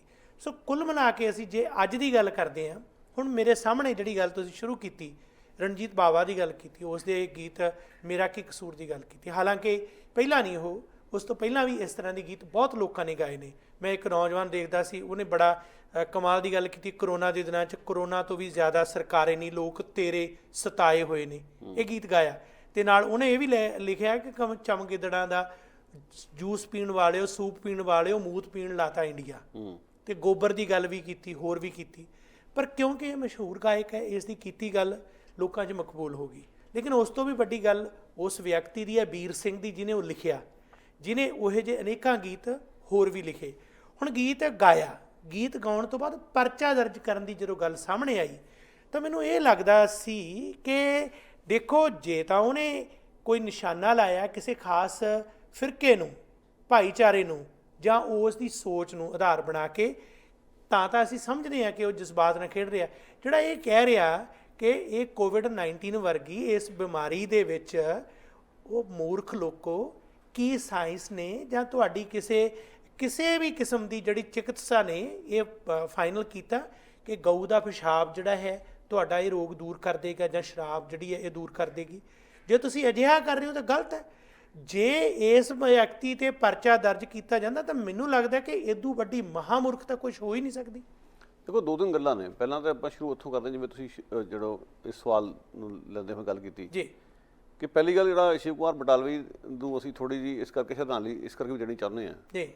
ਜੇ ਅਸੀਂ ਕਹਿੰਦੇ ਕਿ ਅਸੀਂ ਪੰਜਾਬੀ ਬੋਲੀ ਨੂੰ ਪਿਆਰ ਕਰਦੇ ਹਾਂ ਔਰ ਸਾਡਾ ਇਹ ਗਿਲਾ ਰਿਹਾ ਕਿ ਪੰਜਾਬ ਦੇ ਹਿੰਦੂਆਂ ਨੇ ਪੰਜਾਬੀ ਜ਼ੁਬਾਨ ਨੂੰ ਨਹੀਂ ਅਪਣਾਇਆ, ਤਾਂ ਸ਼ਿਵ ਕੁਮਾਰ ਬਟਾਲਵੀ ਘੱਟੋ ਘੱਟ ਇਸ ਧਾਰਨਾ ਨੂੰ ਤੋੜਦਾ, ਉਸ ਨੂੰ ਉਸ ਦਾ ਬਣਦਾ ਸਥਾਨ ਦਿਓ। ਇਹ ਬਹੁਤ ਜ਼ਰੂਰੀ ਹੈ। ਬਿਲਕੁਲ, ਜਿਸ ਸ਼ਿੱਦਤ ਨਾਲ ਗੁਰੂ ਗੋਬਿੰਦ ਸਿੰਘ ਜੀ ਦੀ ਉਸਨੇ ਉਹ ਗੀਤ ਲਿਖਿਆ, ਉਸ ਨੂੰ ਸਲਾਮ ਕਰਨਾ ਬਣਦਾ। ਫਿਰ ਜਿਹੜੇ ਉਸ ਨੂੰ ਇੱਕ ਸਾਂਚੇ ਜਿਹੇ ਫਿੱਟ ਕਰਕੇ ਗੱਲਾਂ ਕਰਦੇ ਨੇ ਔਰ ਇਸ ਕਿਸਮ ਦੀ ਕੁਐ ਚਲਾਉਂਦੇ ਨੇ ਕਿ ਪਾਸ਼ ਬਨਾਮ ਸ਼ਿਵ ਕੁਮਾਰ, ਬੇਕਾਰ ਕਿਸਮ ਦੀਆਂ ਗੱਲਾਂ ਨੇ। ਪਾਸ਼ ਨੇ ਵੀ ਰੋਮਾਂਸਵਾਦ 'ਤੇ ਲਿਖਿਆ। ਇਹ ਨਾ ਸੋਚੋ ਕਿ ਪਾਸ਼ 24 ਘੰਟੇ 7 ਦਿਨ ਸਿਰਫ ਇਨਕਲਾਬ ਦੇ ਬਾਰੇ ਹੀ ਲਿਖਦਾ ਸੀ, ਉਹਨੂੰ ਘੋਟ ਕੇ ਇਨਕਲਾਬ ਨੂੰ ਪੀ ਲਿਆ ਸੀ। ਸੋ ਹਰ ਇੱਕ ਜਿਹੜੇ ਕਵੀ ਨੇ ਹਰ ਇੱਕ ਤਰ੍ਹਾਂ ਦੇ ਸ਼ੇਡਸ ਹੁੰਦੇ। ਅਸੀਂ ਇੱਕ ਬਣਾ ਲਿਆ ਕਿ ਨਹੀਂ, ਇੱਕ ਲਕੀਰ ਕੱਢ ਦਿਓ ਉੱਧਰ ਜਾਂ ਇੱਧਰ। ਇਹ ਜਿਹੜਾ ਬੁਸ਼ਵਾਦ ਹੈ ਜਾਂ ਜਿਹੜਾ ਫਾਂਸੀਵਾਦ ਹੈ, ਇਹਨੂੰ ਉੱਥੇ ਰਹਿਣ ਦਿਓ ਜਿਹਨਾਂ ਨੂੰ ਸੋਭਦਾ, ਘੱਟੋ ਘੱਟ ਸਾਹਿਤ ਦੇ ਖੇਤਰ 'ਚ ਨਾ ਲੈ ਕੇ ਆਓ। ਅਗਲੀ ਗੱਲ ਜਿਹੜੀ ਤੁਸੀਂ ਕਹੀ ਰਣਜੀਤ ਬਾਵੇ ਦੀ, ਔਰ ਤੁਸੀਂ ਉਸ ਤੋਂ ਪਹਿਲਾਂ ਨਾਲ ਸਵਾਲ ਕੀਤਾ ਗੁਰਵਿੰਦਰ ਸਿੰਘ ਜੀ, ਉਹ ਬੜਾ ਵਾਜਬ ਸਵਾਲ ਹੈ। ਇਹ ਮੈਨੂੰ ਵੀ ਕਈ ਵਾਰੀ ਲੱਗਦਾ ਕਿ ਕਈ ਵਾਰੀ ਨਾ ਅਨਿਆਂ ਇਸ ਕਿਸਮ ਦਾ ਹੁੰਦਾ ਕਿ ਇੱਕ ਆਰਟਿਸਟ ਦਾ ਨਾਂ ਬਣਿਆ ਹੋਇਆ, ਉਸਦੀ ਭੱਲ ਬਣੀ ਹੋਈ ਹੈ, ਉਹਦੇ ਨਾਲ ਉਹਦਾ ਵਾਲ ਵੀ ਵਿੰਗਾ ਹੋ ਜਾਏ ਤੇ ਇੱਕਦਮ ਤੁਸੀਂ ਸਾਰੇ ਸੰਵੇਦਨਸ਼ੀਲ ਹੋ ਕੇ ਆਪਣੇ ਵਿਚਾਰ ਪ੍ਰਗਟਾਉਣ ਲੱਗ ਪੈਂਦੇ ਹੋ, ਜਦੋਂ ਕਿ ਹੋਰਾਂ ਨਾਲ ਵੀ ਜ਼ਿਆਦਤੀਆਂ ਹੋ ਰਹੀਆਂ, ਇਕੱਲੇ ਇਹਦੇ ਨਾਲ ਤਾਂ ਨਹੀਂ ਹੋਈ। ਮਿਸਾਲ ਦੇ ਤੌਰ 'ਤੇ ਤਵਲੀਨ ਸਿੰਘ ਜਿਹੜੀ ਬੜੀ ਬੇਸ਼ਰਮੀ ਨਾਲ ਮੋਦੀ ਸਰਕਾਰ ਦੇ ਗੋਗੇ ਗਾ ਰਹੀ ਸੀ, ਉਹਨੂੰ ਕੋਈ ਫਰਕ ਨਹੀਂ ਸੀ ਕਿ ਮੋਦੀ ਸਰਕਾਰ ਦੇ ਜ਼ਰਾਤ 'ਚ ਕੀ ਹੋ ਰਿਹਾ, ਘੱਟ ਗਿਣਤੀ ਨਾਲ ਜ਼ੁਲਮ ਹੋ ਰਹੇ ਨੇ। ਹਾਲਾਂਕਿ ਉਹ ਸਲਮਾਨ ਤਸੀਰ ਨਾਲ ਉਹਦਾ ਰਿਸ਼ਤਾ ਸੀ, ਜਿਹਦੇ ਕਰਕੇ ਉਹਨਾਂ ਦਾ ਜਿਹੜਾ ਬੇਟਾ ਜਰਨਲਿਸਟ ਹੈ, ਜਦੋਂ ਉਹਨੂੰ ਹੱਥ ਪੈ ਗਿਆ ਉਦੋਂ ਤਵਲੀਨ ਸਿੰਘ ਬਹੁਤ ਤੜਫੀ ਹੈ। ਔਰ ਉਸ ਵੇਲੇ ਜਿਹੜੇ ਤਵਲੀਨ ਸਿੰਘ ਵਰਗੇ ਜਿਹੜੇ ਐਲੀਟ, ਜਿਹੜੇ ਮਤਲਬ ਖਾਂਦੀ ਪੀਂਦੀ ਕਲਾਸ ਦੇ ਮੀਡੀਆ ਵਾਲੇ, ਉਹਨਾਂ ਨੂੰ ਵੀ ਤਕਲੀਫ ਹੋਈ ਹੈ। ਉਹਨਾਂ ਨੇ ਇਸ ਮੁੱਦੇ ਨੂੰ ਬੜਾ ਚੁੱਕਿਆ। ਬਈ ਪੱਤਰਕਾਰਾਂ ਨਾਲ ਤਾਂ ਉਸ ਤੋਂ ਕਿਤੇ ਵੱਧ ਹੋ ਰਿਹਾ। ਸਹੀ ਹੈ, ਭਾਰਤ 'ਚ ਬੈਠੇ ਹੋਏ ਪੱਤਰਕਾਰ ਜੇਲ੍ਹਾਂ 'ਚ ਛੁੱਟੇ ਜਾ ਰਹੇ ਆ, ਕਤਲ ਤੱਕ ਕੀਤੇ ਗਏ ਨੇ। ਤੁਸੀਂ ਕਿੱਥੇ ਸੀਗੇ ਉਦੋਂ? ਸੋ ਤੁਸੀਂ ਵੀ ਇੱਕ ਕਲਾਸ, ਇੱਕ ਸ਼੍ਰੇਣੀ ਖੜੀ ਕਰਤੀ ਨਾ ਕਿ ਇਹਦੀ ਗੱਲ ਕਰਨੀ ਆਪਾਂ, ਜਿਹਦੇ ਨਾਂ ਦੇ ਨਾਲ ਟੈਗ ਲੱਗਾ, ਨਾਂ ਆ, ਪ੍ਰਸਿੱਧੀ ਆ, ਫੋਲੋਇੰਗ ਆ, ਮਤਲਬ ਇਸ ਕਿਸਮ ਦਾ ਮੂਲ ਅੰਕਣ ਕਰ ਰਹੇ ਲੋਕਾਂ ਦਾ। ਸਾਡੀ ਆਪਣੀ ਗੈਰਤ ਸੰਵੇਦਨਾ ਕਿੱਥੇ ਗਈ? ਸੋ ਤੁਸੀਂ ਬਹੁਤ ਵਧੀਆ ਕੀਤਾ ਕਿ ਰਣਜੀਤ ਬਾਵੇ ਤੋਂ ਪਹਿਲਾਂ ਵੀ ਜਿਹੜੇ ਲੋਕਾਂ ਨੇ ਕੰਮ ਕੀਤਾ, ਖਤਰਾ ਸਹੇੜਿਆ, ਉਹਨਾਂ ਦੀ ਗੱਲ ਕਰਨੀ ਜ਼ਰੂਰੀ ਹੈ। ਬਿਲਕੁਲ ਜੀ। ਹੁਣ ਆਈਏ ਰਣਜੀਤ ਬਾਵੇ ਵੱਲ। ਰਣਜੀਤ ਬਾਵੇ ਨੇ ਕੁਝ ਵੀ ਗਲਤ ਨਹੀਂ ਸੀ ਕਿਹਾ, ਸਮਾਜ ਦੀ ਇੱਕ ਦਰਖ ਹਕੀਕਤ ਨੂੰ ਉਸਨੇ ਗੀਤ ਦੇ ਰੂਪ 'ਚ ਪੇਸ਼ ਕੀਤਾ ਔਰ ਉਸ ਦੇ ਲਈ ਇਸ ਨੂੰ ਮਾਫੀ ਮੰਗੀ। ਉਸ ਦਾ ਮੈਨੂੰ ਅਫਸੋਸ ਹੈ ਕਿ ਮਾਫੀ ਮੰਗਣ ਦੀ ਕੀ ਲੋੜ ਸੀ, ਉਸਨੇ ਕਿਹੜਾ ਗਲਤ ਕੰਮ ਕੀਤਾ ਸੀ ਜੀ। ਔਰ ਪਰਚਾ ਜਿਹੜਾ ਹੋਇਆ, ਪਰਚਾ ਹੋਇਆ ਜਿਨ੍ਹਾਂ ਲੋਕਾਂ ਦੇ ਧੌਂਸ ਥੱਲੇ, ਜਿਹੜੇ ਇਸ ਗੱਲ ਨੂੰ ਬਰਦਾਸ਼ਤ ਨਹੀਂ ਕਰ ਸਕਦੇ, ਉਹ ਕਹਿ ਰਹੇ ਸਾਡੇ ਧਰਮ 'ਤੇ ਸੱਟ ਆ। ਜੇ ਇਹ ਗੱਲ ਆ ਤੇ ਭਗਤ ਸਿੰਘ ਨੂੰ ਕਿਹੜੇ ਖਾਤੇ 'ਚ ਪਾਓਗੇ? ਭਗਤ ਸਿੰਘ ਦਾ ਨਿਬੰਧ ਅਛੂਤ ਦਾ ਸਵਾਲ ਵਿੱਚ ਇਹੀ ਗੱਲਾਂ ਲਿਖੀਆਂ ਹੋਈਆਂ। ਇੱਕ ਪਾਸੇ ਅਸੀਂ ਦਲਿਤਾਂ ਨੂੰ ਧੱਕੇ ਮਾਰਦੇ ਹਾਂ, ਦੂਜੇ ਪਾਸੇ ਅਸੀਂ ਜਾਨਵਰਾਂ ਦੀ ਪੂਜਾ ਕਰਦੇ ਹਾਂ, ਪੱਥਰਾਂ ਦੀ ਪੂਜਾ ਕਰਦੇ ਹਾਂ। ਇਹ ਕਿਹੋ ਜਿਹਾ ਸਮਾਜ ਹੈ? ਭਗਤ ਸਿੰਘ ਨੇ ਸਵਾਲ ਕੀਤਾ ਹੋਇਆ। ਜਾਂ ਤਾਂ ਉਹਨੂੰ ਵੀ ਖਲਨਾਇਕ ਬਣਾ ਦਿਓ, ਉਹਦੇ ਖਿਲਾਫ ਵੀ ਪਰਚਾ ਕਰ ਦਿਓ, ਲੋੜ ਪੈਣ 'ਤੇ ਭਗਤ ਸਿੰਘ ਤੁਹਾਡਾ ਨਾਇਕ ਬਣ ਜਾਂਦਾ। ਤੁਸੀਂ ਤਾਂ ਪਾਰਲੀਮੈਂਟ 'ਚ ਬੁੱਤ ਵੀ ਲਾਇਆ ਹੋਇਆ ਦਾ। ਤੇ ਰਣਜੀਤ ਸਿੰਘ ਬਾਵੇ ਨੇ ਕਿਹੜੀ ਮਾੜੀ ਗੱਲ ਕਰਤੀ ਸੀ, ਉਸੇ ਗੱਲ ਨੂੰ ਗੀਤ 'ਚ ਦੁਹਰਾਇਆ ਉਹਨੇ, ਸੇਮ ਗੱਲ। ਬਿਲਕੁਲ। ਫਿਰ ਰਣਜੀਤ ਬਾਵੇ ਨੇ ਤੁਸੀਂ ਪਰਚਾ ਕਰਦੇ ਹੋ, ਔਰ ਉਹ ਵੀ ਜਨਸੰਘੀਆਂ ਦੇ ਕਹਿਣ 'ਤੇ, ਔਰ ਸਰਕਾਰ ਜਿਹੜੀ ਹੈ ਕਾਂਗਰਸੀਆਂ ਦੀ ਪੰਜਾਬ 'ਚ, ਜਿਹੜੇ ਆਪਣੇ ਨੂੰ ਸੈਕੂਲਰ ਹੋਣ ਦਾ ਦਾਅਵਾ ਕਰਦੇ ਨੇ, ਔਰ ਤੁਸੀਂ ਇਹ ਕਹਿ ਰਹੇ ਹੋ ਕਿ ਧਰਮ ਦੇ ਉੱਤੇ ਕੁਐਸਚਨ ਕੋਈ ਕਰੂਗਾ ਅਸੀਂ ਉੱਤੇ ਪਰਚਾ ਕਰਾਂਗੇ। ਪਹਿਲੀ ਗੱਲ ਤੁਸੀਂ ਬੋਲਣ ਦੀ ਆਜ਼ਾਦੀ ਤਾਂ ਪਹਿਲਾਂ ਹੀ ਖੋਲੀ, ਫਿਰ ਅਗਲੀ ਗੱਲ ਕਿ ਸਿੱਧੂ ਮੂਸੇਵਾਲੇ ਵਰਗੇ ਜਿਹੜੇ ਗਾਇਕ ਨੇ, ਜਿਹੜੇ ਹਿੰਸਾ ਨੂੰ ਉਤਸ਼ਾਹਿਤ ਕਰਦੇ ਆ, ਲੋਕਾਂ ਨੂੰ ਹਥਿਆਰ ਚੱਕਣ ਲਈ ਪ੍ਰੇਰਦੇ ਆ, ਇੱਕ ਤਰੀਕੇ ਨਾਲ ਗੁੰਡਾ ਅਨਸਰਾਂ ਨੂੰ ਹਵਾ ਦਿੰਦੇ ਆ, ਕਰ ਰਹੇ ਉਹਨਾਂ ਨੂੰ ਤੁਸੀਂ ਪੁੱਛਪਰਾਈ ਕਰਦੇ ਹੋ। 2147 ਦੀ ਟ੍ਰੇਨਿੰਗ ਦਿੱਤੀ ਜਾ ਰਹੀ ਹੈ, ਡੀਜੀਪੀ ਨਾਲ ਉਹਦੀ ਯਾਰੀ ਆ, ਬਿਲਕੁਲ। ਉਹ ਇੱਕ ਹਰਜੀਤ ਦੇ ਲਈ ਖੜਾ ਵੀ ਹੋਇਆ, ਜਿਹੜਾ ASI ਦਾ ਗੁੱਟ ਵੱਢਿਆ ਗਿਆ। ਦੂਜੇ ਬੰਨੇ ਜਿਹੜੇ ਇਸ ਕਿਸਮ ਦੇ ਲੋਕ ਨੇ, ਰਣਜੀਤ ਬਾਵੇ ਵਰਗੇ, ਉਹਨਾਂ ਦੇ ਪਰਚਾ ਹੋ ਰਿਹਾ। ਦੇਖੋ, ਜਿਨ੍ਹਾਂ ਤੇ ਪਰਚਾ ਹੋਣਾ ਚਾਹੀਦਾ ਉਹਨਾਂ ਦੀ ਪੁੱਛਪਨਾਹੀ ਹੋ ਰਹੀ ਆ, ਜਿਨ੍ਹਾਂ ਤੇ ਪਰਚਾ ਨਹੀਂ ਹੋਣਾ ਚਾਹੀਦਾ ਉਹਨਾਂ ਦੇ ਮੂੰਹ ਬੰਦ ਕਰਾਉਣ ਲਈ ਸਭ ਕੁਝ ਕੀਤਾ ਜਾ ਰਿਹਾ। ਇਸ ਤੋਂ ਵੱਡੀ ਬੇਇਨਸਾਫੀ ਹੋਰ ਕਿਹੜੀ ਹੋਊਗੀ? ਔਰ ਸਭ ਤੋਂ ਵੱਡੀ ਸ਼ਰਮ ਦੀ ਗੱਲ ਕਿ ਇੱਕ ਇਹੋ ਜਿਹੇ ਦਿਨ ਤੇ ਮੌਕੇ ਤੇ ਗੱਲਾਂ ਹੋ ਰਹੀਆਂ ਜਦੋਂ ਦੁਨੀਆ 'ਚ ਤੁਹਾਡਾ ਜਲੂਸ ਪਹਿਲਾਂ ਨਿਕਲਿਆ ਹੋਇਆ ਕਿ ਤੁਸੀਂ 142ਵੇਂ ਸਥਾਨ ਤੇ ਆ ਗਏ ਹੋ। ਜਦੋਂ ਅਸੀਂ ਪ੍ਰੈਸ ਫਰੀਡਮ ਦੀ ਗੱਲ ਕਰਦੇ ਹਾਂ ਤੇ ਤੁਹਾਡੀ ਜਮਹੂਰੀਅਤ ਦਾ ਤਾਂ ਵੈਸੇ ਹੀ ਜਲੂਸ ਨਿਕਲਿਆ ਪਿਆ ਸੰਸਾਰ ਭਰ ਦੇ ਵਿੱਚ। ਇਹੋ ਜਿਹੇ ਮੌਕੇ 'ਤੇ ਤੁਸੀਂ ਇਹੋ ਜਿਹੀ ਮਿਸਾਲ ਕਾਇਮ ਕਰ ਰਹੇ ਹੋ। ਇਹਨਾਂ ਨੂੰ ਸ਼ਰਮ ਆਉਣੀ ਚਾਹੀਦੀ, ਪੰਜਾਬ ਸਰਕਾਰ ਨੂੰ ਵੀ, ਤੇ ਵਿੱਚ ਜਨਸੰਘੀ ਲਾਣੇ ਨੂੰ, ਜਿਹਦੇ ਪ੍ਰੈਸ਼ਰ ਥੱਲੇ ਇਹ ਪਰਚਾ ਹੋਇਆ। ਇੱਕ ਬੜੀ ਰੌਚਕ ਗੱਲ ਇਸ ਸਾਰੇ ਘਟਨਾਕ੍ਰਮ 'ਚ ਹੋਈ। ਮੈਂ ਜਿਵੇਂ ਪਹਿਲਾਂ ਮਾਮੂਲੀ ਜਿਹਨਾਂ ਨੂੰ ਅਸੀਂ ਕਹਿੰਦੇ ਹਾਂ, ਹਾਲਾਂਕਿ ਕੋਈ ਮਾਮੂਲੀ ਨਹੀਂ ਹੁੰਦਾ, ਉਹ ਸਧਾਰਨ ਜਿਹਾ ਇੱਕ ਨੌਜਵਾਨ ਪਿੰਡ ਦਾ ਬੱਚਾ, ਸਿਰ ਤੇ ਉਹਨੇ ਗਲਾਸਾ ਹੀ ਮਾਰਿਆ ਹੋਇਆ, ਉਹਨੇ ਇੱਕ ਗੀਤ ਗਾਇਆ। ਉਹਨੇ ਕਿਹਾ, ਗਾਵਾਂ ਦੇ ਤਵੇਲਿਆਂ 'ਚ ਜਾਮ ਲੱਗ ਗਏ, ਗਾਂ ਦਾ ਮੂਤ ਪੀਣ ਗੋਹਾ ਖਾਣ ਲੱਗ ਗਏ। ਉਹ ਹੁਣ ਸਿਰੇ ਤੱਕ ਉਹ ਬੰਦਾ ਗਿਆ ਤੇ ਉਹਨੇ ਬੜਾ ਕਮਾਲ ਦਾ ਗਾਇਆ। ਉਹ ਮੈਂ ਉਹਦੇ ਲਾਈਕਸ ਦੇਖ ਰਿਹਾ ਸੀ, ਉਹ 400-500 ਬਸ। ਉਹ ਹਾਲਾਂਕਿ ਪਹਿਲੀ ਮਾਰਚ ਦਾ ਹੋਇਆ ਸੀ, ਪਰ ਗੱਲ ਇਹ ਹੈ ਕਿ ਉਸ ਨੇ ਵੀ ਜੁਰਤ ਕੀਤੀ। ਹੁਣ ਮੈਂ ਜਿਹੜੀ ਦੂਸਰੀ ਗੱਲ ਕਰਨ ਲੱਗਿਆ ਉਹ ਇਹ ਹੈ ਕਿ ਰਣਜੀਤ ਬਾਵੇ ਦੀ ਜਿਸ ਕਿਸਮ ਦੀ ਆਲੋਚਨਾ ਜਾਂ ਜਿਨ੍ਹਾਂ ਦੇ ਕਹਿਣ ਕਰਕੇ ਪਰਚਾ ਦਰਜ ਕੀਤਾ ਗਿਆ, ਉਸ ਵਕੀਲ ਤੇ ਆ ਜਾਈਏ। ਉਸ ਵਕੀਲ ਨੇ ਜਿਹੜੀ ਵਿਵਾਦਗ੍ਰਸਤ ਟਿੱਪਣੀ ਕੀਤੀ ਕਿ ਇਹ ਮੈਡੀਕਲ ਸਿਸਟਮ ਫੇਲ ਹੋ ਗਿਆ, ਡਾਕਟਰ ਫੇਲ ਹੋ ਗਏ, ਆਹ ਜਿਹੜਾ ਤਰ੍ਹਾਂ ਅੰਧ ਵਿਸ਼ਵਾਸ ਆ ਜਿੱਥੋਂ ਕਿ ਦੇਸ਼ ਦੇ ਆਗੂ ਕਹਿੰਦੇ ਵੀ ਤਾੜੀਆਂ ਵਜਾਓ ਜਾਂ ਥਾਲੀਆਂ ਖੜਕਾਓ ਜਾਂ ਫਿਰ ਮੋਮਬੱਤੀਆਂ ਜਗਾਓ ਜਾਂ ਫਿਰ ਗਾਂ ਦੇ ਮੂਤ ਦੀ ਗੱਲ MP MLA ਮਿਨਿਸਟਰ ਤੱਕ ਵੀ ਕਹਿ ਰਹੇ ਆ। ਉਹ ਕਹਿੰਦੇ ਵੀ ਆਹ ਚੀਜ਼ ਹੈ ਜਿਹੜੀ ਇਹ ਠੀਕ ਹੈ। ਉਦੋਂ ਬਾਅਦ ਜਲੰਧਰ ਦੇ ਜਿਹੜੇ ਡਾਕਟਰ ਆ, ਜਿਹੜੇ ਮੈਡੀਕਲ ਪ੍ਰੋਫੈਸ਼ਨ ਦੇ ਮਾਹਰ ਨੇ, ਉਹਨਾਂ ਨੇ ਇੱਕ ਪਰਚਾ ਦਰਜ ਕਰਾਇਆ ਕਿ ਕਿਉਂ ਨਾ ਇਸ ਦੀ ਮੰਦੀ ਸ਼ਬਦਾਵਲੀ ਨੂੰ ਜ਼ਿੰਮੇਵਾਰ ਠਹਿਰਾਉਂਦਿਆਂ ਇਸ ਦੇ ਖਿਲਾਫ ਕਾਰਵਾਈ ਕੀਤੀ ਜਾਏ, ਇਹਨੂੰ ਸਜ਼ਾ ਦਿੱਤੀ ਜਾਏ। ਅਸੀਂ ਤਾਂ ਫਰੰਟ ਲਾਈਨਰ ਹੋ ਕੇ ਲੜ ਰਹੇ ਹਾਂ, ਮੌਤ ਦੇ ਮੂੰਹ 'ਚ ਹੱਥ ਪਾ ਰਹੇ ਹਾਂ। ਜਿਹੜੇ ਕਰੋਨਾ ਦੇ ਵਾਇਰਸ ਦੇ ਪੀੜਤ ਨੇ ਉਹਨਾਂ ਨੂੰ ਸਿੱਝ ਰਹੇ ਹਾਂ, ਅਸੀਂ ਉਹਨਾਂ ਦੇ ਨਾਲ ਖੜ ਕੇ ਆਪਣੀ ਜਾਨ ਤਲੀ ਤੇ ਧਰੀ ਆ, ਤੇ ਬਕਵਾਸ ਕਰ ਰਹੇ ਹਾਂ। ਇਹ ਇਸ ਕਿਸਮ ਦੀ ਸੋਚ ਤੇ ਤੁਸੀਂ ਇਹਨੂੰ ਪ੍ਰਮੋਟ ਕਰ ਰਹੇ ਹੋ। ਹੁਣ ਉਹਨਾਂ ਨੇ ਜਿਹੜਾ ਪਰਚਾ ਦਰਜ ਕਰਵਾਇਆ, ਇਸ ਵੇਲੇ ਮੈਨੂੰ ਲੱਗਦਾ ਕਿ ਲੋਕਾਂ ਦੀ ਜਾਗਰੂਕਤਾ ਦੀ ਉਹ ਮਿਸਾਲ ਹੈ। ਨਹੀਂ, ਇਹ ਤਾਂ ਬਹੁਤ ਇੱਕ ਵਧੀਆ ਖੁਸ਼ਗਵਾਰ ਖਬਰ ਮੈਂ ਕਹੂੰਗਾ ਇਸ ਗੱਲ ਕਿ ਇਹੋ ਜਿਹਾ ਵੀ ਉੱਥੇ ਮਤਲਬ ਲੋਕ ਬੈਠੇ ਆ ਜਿਨ੍ਹਾਂ ਨੇ ਇਸ ਜ਼ਿੰਮੇਵਾਰੀ ਨੂੰ ਸਮਝਦੇ ਹੋ ਅੱਗੇ ਮੂਹਰੇ ਹੋ ਕੇ ਕੰਮ ਕੀਤਾ। ਪਰ ਇਹ ਸਟੇਟ ਦੇ ਉੱਤੇ ਵੀ ਇੱਕ ਸਵਾਲ ਖੜਾ ਹੁੰਦਾ ਕਿ ਤੁਹਾਡੇ ਸਾਹਮਣੇ ਸ਼ਰੇਆਮ ਅੰਧ ਵਿਸ਼ਵਾਸ ਫੈਲਾਇਆ ਜਾ ਰਿਹਾ, ਤੁਸੀਂ ਮੂਕ ਦਰਸ਼ਕ ਬਣ ਕੇ ਤਮਾਸ਼ਾ ਵੇਖ ਰਹੇ ਹੋ। ਰਣਜੀਤ ਬਾਵੇ ਦੇ ਉੱਤੇ ਪਰਚਾ ਕਰਤਾ ਤੁਸੀਂ, ਹਾਲਾਂਕਿ ਪਰਚਾ ਤਾਂ ਪੁਲਿਸ ਨੇ ਕੀਤਾ ਨਾ। ਪੁਲਿਸ ਨੂੰ ਨਜ਼ਰ ਨਹੀਂ ਆ ਰਿਹਾ ਕਿ ਉਸ ਗੀਤ 'ਚ ਕੀ ਹੈ ਕਿ ਜਿੱਥੇ ਪਰਚਾ ਤੁਸੀਂ ਕਰ ਰਹੇ ਹੋ। ਗੀਤ ਨੂੰ ਜੇ ਤੁਸੀਂ ਸੁਣ ਕੇ ਦੇਖੋ ਧਿਆਨ ਨਾਲ, ਕੋਈ ਵੀ ਉਸ 'ਚ ਮੱਦੀ ਸ਼ਬਦਾਵਲੀ ਨਹੀਂ, ਕੋਈ ਇਹੋ ਜਿਹੀ ਗੱਲ ਨਹੀਂ ਜਿਹਦੇ ਬੇਸ 'ਤੇ ਉੱਤੇ ਪਰਚਾ ਬਣਦਾ। ਤੁਸੀਂ ਪਰਚਾ ਬਣਾਤਾ, ਬਣਾਇਆ ਤਾਂ ਪੁਲਿਸ ਨਹੀਂ ਹੈ। ਬਿਲਕੁਲ, ਸਟੇਟ ਦਾ ਆਪਣਾ ਦਿਮਾਗ ਹੈ ਨਹੀਂਗਾ, ਜਾਂ ਸਟੇਟ ਅੰਦਰੋਂ ਫਿਰਕੂ ਹੋ ਚੁੱਕਿਆ, ਇਹ ਲੋਕੀ ਸੋਚਣ। ਬਿਲਕੁਲ ਸਹੀ ਗੱਲ ਹੈ, ਸਟੇਟ ਫਿਰਕੂ ਹੋ ਗਿਆ। ਦੂਜੇ ਬੰਨੇ ਇਹੀ ਸਟੇਟ ਉਸ ਪਾਸੇ ਧਿਆਨ ਨਹੀਂ ਦੇ ਰਿਹਾ ਕਿ ਜਿੱਥੇ ਸ਼ਰੇਆਮ ਓਪਨਲੀ ਅੰਧ ਵਿਸ਼ਵਾਸ ਫੈਲਾਇਆ ਜਾ ਰਿਹਾ ਕਿ ਗਾਂ ਦਾ ਮੂਤ ਪੀਓ ਕਰੋਨਾ ਭਜਾਉਣ ਲਈ। ਦੇਖੋ, ਤੁਹਾਡਾ ਸੰਵਿਧਾਨ ਕਹਿ ਰਿਹਾ ਸਾਇੰਟੀਫਿਕ ਟੈਂਪਰਾਮੈਂਟ ਅਪਣਾਉਣ ਵਾਸਤੇ। ਸੰਵਿਧਾਨ 'ਚ ਧਾਰਾਵਾਂ ਨੇ ਜਿਹੜੀਆਂ ਕਹਿੰਦੀਆਂ ਕਿ ਤੁਸੀਂ ਵਿਗਿਆਨਕ ਸੋਚ ਲੋਕਾਂ ਵਿੱਚ ਪੈਦਾ ਕਰਨੀ। ਅੰਧ ਵਿਸ਼ਵਾਸ ਸ਼ਰੇਆਮ ਫੈਲਾਇਆ ਜਾ ਰਿਹਾ ਤੇ ਤੁਸੀਂ ਉੱਥੇ ਬੈਠੇ ਤਮਾਸ਼ਾ ਵੇਖ ਰਹੇ ਹੋ। ਇਹ ਤਾਂ ਸਰਕਾਰ ਨੂੰ ਨੋਟਿਸ ਲੈ ਕੇ ਪਹਿਲਾਂ ਹੀ ਪਰਚਾ ਕਰਨਾ ਚਾਹੀਦਾ ਸੀਗਾ। ਐਡੀ ਵੱਡੀ ਕਰੋਪੀ ਆਈ ਹੋਈ ਆ, ਤਾਂ ਤੁਸੀਂ ਫਿਕਰਮੰਦ ਹੋ ਕਿ ਲੋਕਾਂ 'ਚ ਗਲਤ ਪ੍ਰਚਾਰ ਨਾ ਹੋਵੇ, ਲੋਕਾਂ ਦੀਆਂ ਜਾਨਾਂ ਬਚੀਆਂ ਰਹਿਣ। ਤੇ ਇਹੋ ਜਿਹੇ ਜਿਹੜੇ ਐਲੀਮੈਂਟ ਲਾਚੜ ਕੇ ਬਿਆਨ ਦੇ ਰਹੇ, ਤੁਸੀਂ ਤਾਂ ਪਹਿਲਾਂ ਹੀ ਉਹਨਾਂ ਦੇ ਮੂੰਹ ਬੰਦ ਕਰਾਓ। ਸੋ ਇਹ ਇੱਥੇ ਸਟੇਟ ਵੀ ਫੇਲ ਹੋਇਆ, ਇਹ ਕੋਈ ਚਾਹੇ ਮੰਨੇ ਚਾਹੇ ਨਾ ਮੰਨੇ। ਔਰ ਇਹ ਉਸ ਮਤਲਬ ਜਿਹੜਾ ਜਿਹਨੂੰ ਅਸੀਂ ਕਹਿੰਦੇ ਦਲਦਲ 'ਚੋਂ ਭਗਤ ਸਿੰਘ ਵਰਗੇ ਨੇ ਸਾਨੂੰ ਕੱਢਣ ਦੀ ਕੋਸ਼ਿਸ਼ ਕੀਤੀ, ਉਸੇ ਦਲਦਲ 'ਚ ਮੁੜ ਜਾ ਪਏ ਅਸੀਂ ਅੱਜ।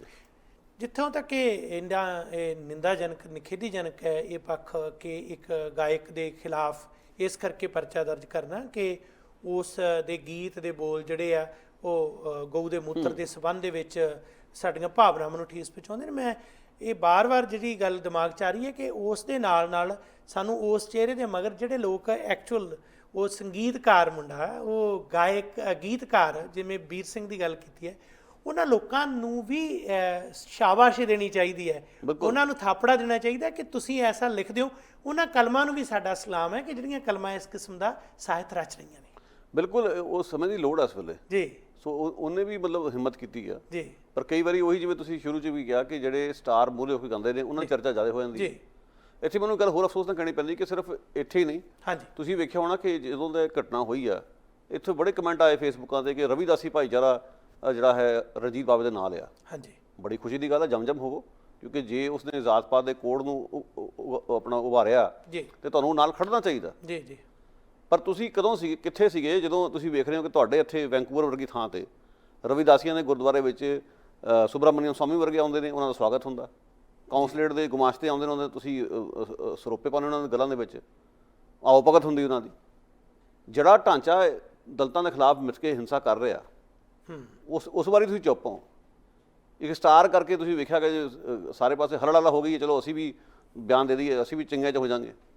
ਇਹ ਲੁੰਬੜ ਚਾਲਾਂ ਨਹੀਂ ਚੱਲਣੀਆਂ, ਲਗਾਤਾਰ ਤਾਂ ਚਾਹੀਦੀ ਆ। ਜ਼ਿਆਦਤੀਆਂ ਲਗਾਤਾਰ ਹੋ ਰਹੀਆਂ। ਰਣਜੀਤ ਬਾਵਾ ਤਾਂ ਹੁਣ ਨਾਂ ਦੀ ਹੁਣ ਗੱਲ ਹੋ ਰਹੀ ਆ, ਰਣਜੀਤ ਬਾਵਾ ਨੂੰ ਪਾਸੇ ਰੱਖ ਦਈਏ। ਤੁਸੀਂ ਵੇਖੋ ਜ਼ਿਆਦਤੀ ਕਦੋਂ ਤੋਂ ਨਹੀਂ ਹੋ ਰਹੀ ਜੀ, ਔਰ ਕੱਲੇ ਦਲਿਤਾਂ ਦੇ ਵੀ ਨਹੀਂ ਹੋ ਰਹੀ, ਘੱਟ ਗਿਣਤੀਆਂ ਤੇ ਬਾਕੀਆਂ ਤੇ ਹੋ ਰਹੀਆਂ ਜ਼ਿਆਦਤੀਆਂ। ਸੋ ਇਹ ਜਿਹੜਾ ਇਸ ਕਿਸਮ ਦਾ ਜਿਹੜਾ ਚੱਲ ਰਿਹਾ ਨਾ ਇੱਕ ਟ੍ਰੈਂਡ ਕਿ ਤੇਲ ਵੇਖੋ, ਤੇਲ ਦੀ ਧਾਰ ਵੇਖੋ, ਇਹ ਆਪਣਾ ਸਮਾਂ ਵਿਹਾ ਚੁੱਕਾ ਟ੍ਰੈਂਡ ਆ। ਇਹਨੂੰ ਛੱਡੋ ਤੇ ਸਮੁੱਚਤਾ 'ਚ ਗੱਲ ਨੂੰ ਲਓ, ਕਿਉਂਕਿ ਬਹੁਤ ਇਸ ਵੇਲੇ ਪਾਣੀ ਸਿਰ ਤੋਂ ਲੰਘ ਚੁੱਕਿਆ ਜੀ।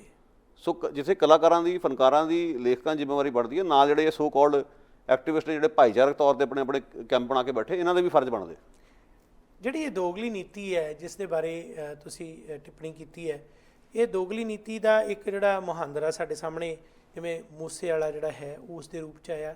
ਦੋ ਕਲਾਕਾਰ ਨੇ, ਇੱਕ ਕਲਾਕਾਰ ਇੱਕ 47 ਦੀ ਟ੍ਰੇਨਿੰਗ ਪੁਲਿਸ ਦੇ ਹੀ ਸਹਾਇਕ ਜਿਹੜੇ ਆ ਡੀਐਸਪੀ ਦੇ ਸਹਾਇਕ ਉਸ ਨੂੰ ਦੱਸ ਰਹੇ ਨੇ ਉਹਨਾਂ ਦਿਨਾਂ 'ਚ ਜਦੋਂ ਕਰੋਨਾ ਫੈਲਿਆ ਹੋਇਆ, ਜਦੋਂ ਪਾਬੰਦੀ ਹੈ ਹਰ ਕਿਸਮ ਦੀ, ਤੇ ਉਹ ਜਿਹੜਾ ਉਹ ਪਾਬੰਦੀਸ਼ੁਦਾ ਹਥਿਆਰ ਲੈ ਕੇ ਸ਼ਰੇਆਮ ਜਿਹੜਾ ਚੱਲ ਰਿਹਾ, ਤੇ ਉਸ ਦੇ ਮਾਮੂਲੀ ਜਿਹਾ ਕਿ ਇਹਨੇ ਉਲੰਘਣਾ ਕੀਤੀ ਹੈ ਜੀ ਕਰਫਿਊ ਦੀ ਵਗੈਰਾ ਵਗੈਰਾ, ਇਹਦੇ ਤੇ ਕੇਸ ਦਰਜ ਕਰ ਲਓ। ਅੱਜ ਉਸ ਦੇ ਖਿਲਾਫ ਵੀ ਜਿਹੜੇ ਕੁਝ ਵਕੀਲਾਂ ਨੇ ਜਿਹੜੇ ਅੱਗੇ ਹੋ ਕੇ ਕਿਹਾ ਕਿ ਇਹ ਕਿਉਂ ਵੀ ਇਹਦੇ ਤੇ ਕੇਸ ਬਣਦਾ ਅਸਲੇ ਦਾ।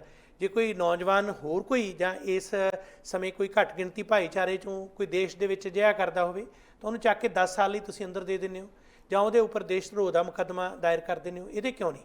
ਹੁਣ ਇਹ ਚੀਜ਼, ਇਹ ਜਿਹੜਾ ਉਹਨਾਂ ਦਾ ਚਹੇਤਾ ਉਸ ਨੂੰ ਇਸ ਦੇ ਵਿੱਚ ਜਿਹੜਾ ਬਰੀ ਕਰ ਦਿੱਤਾ, ਤੇ ਉਹ ਸ਼ਰੇਆਮ ਗਾਲਾਂ ਕੱਢਦਾ ਫਿਰਦਾ, ਉਹ ਮੀਡੀਆ ਨੂੰ ਗਾਲਾਂ ਕੱਢਦਾ ਫਿਰਦਾ, ਜਾਂ ਉਹ ਜਿਸ ਤਰ੍ਹਾਂ ਬੰਦਾ ਇੱਕ ਆਪਣੇ ਆਪ ਤੋਂ ਹੋਛਾਪਣਾ, ਉਹ ਕਿਉਂਕਿ ਉਹਨੂੰ ਥਾਪੜਾ ਪਿੱਛੇ ਹਕੂਮਤ ਦਾ, ਤੇ ਉਹ ਉਸ ਦੇ ਨਾਲ ਚੱਲ ਰਿਹਾ। ਦੇਖੋ ਕੋਈ ਸ਼ੱਕ ਹੀ ਨਹੀਂ ਕਿ ਹਕੂਮਤ ਦਾ ਥਾਪੜਾ ਹੋਣ ਕਰਕੇ ਉਸਨੇ ਇਸ ਤਰੀਕੇ ਦੀ ਸ਼ਬਦਾਵਲੀ ਸਰੀ ਦੇ ਪੱਤਰਕਾਰਾਂ ਬਾਰੇ ਵਰਤੀ ਹੈ, ਖਾਸ ਤੌਰ ਤੇ ਸਾਡੇ ਮੀਡੀਆ ਸਾਥੀ ਗੁਰਪ੍ਰੀਤ ਸਿੰਘ ਸੋਤਾ। ਹਾਲਾਂਕਿ ਉਸਨੇ ਨਾਂ ਨਹੀਂ ਲਿਆ, ਪਰ ਚਿੱਟੇ ਦਿਨ ਵਾਂਗੂ ਗੱਲ, ਚਾਨਣ ਵਾਂਗੂ ਸਾਫ਼ ਹੈ ਕਿ ਉਹ ਕਿਸ ਦੇ ਵੱਲ ਇਸ਼ਾਰਾ ਉਹਦਾ। ਕਿਉਂਕਿ ਜਦੋਂ ਗੁਰਪ੍ਰੀਤ ਸਿੰਘ ਸੋਤਾ ਹੁਣੀ ਜੁੜੇ ਹੋਏ ਵੇਕਅਪ ਸਰੀ ਦੇ ਨਾਲ, ਜਦੋਂ ਇਸ ਦਾ ਇੱਕ ਪ੍ਰੋਗਰਾਮ ਉੱਥੇ ਹੋਣਾ ਸੀਗਾ, ਉਸ ਦਾ ਉਹਨਾਂ ਨੇ ਵਿਰੋਧ ਕੀਤਾ, ਪ੍ਰੋਗਰਾਮ ਕੈਂਸਲ ਹੋਇਆ ਕਿਸ ਦੀ ਮੰਦੀ ਗਾਇਕੀ ਕਰਕੇ। ਉਸ ਦੇ ਮਨ 'ਚ ਕਿਹੜ ਸੀਗੀ, ਉਹਨੇ ਕੱਢੀ ਹੈ, ਕੋਈ ਮੰਨੇ ਚਾਹੇ ਨਾ ਮੰਨੇ। ਫਿਰ ਇਹ ਕਹਿਣਾ ਕਿ ਮਤਲਬ ਗਾਲ ਵੀ ਉਹਨੇ ਕੱਢੀ ਹੈ ਉਸ ਨਵੇਂ ਗੀਤ ਦੇ ਵਿੱਚ, ਔਰ ਇਹ ਜਚਾਉਣ ਦੀ ਕੋਸ਼ਿਸ਼ ਕੀਤੀ ਕਿ ਸਰੀ ਦੇ ਜਿਹੜੇ ਆ ਕੁਝ ਪੱਤਰਕਾਰ ਨੇ ਮੈਨੂੰ ਗਾਲਾਂ ਕੱਢ ਕੇ ਉਹਦੇ ਸਿਰ ਤੇ ਰੋਟੀ ਖਾਂਦੇ ਆ।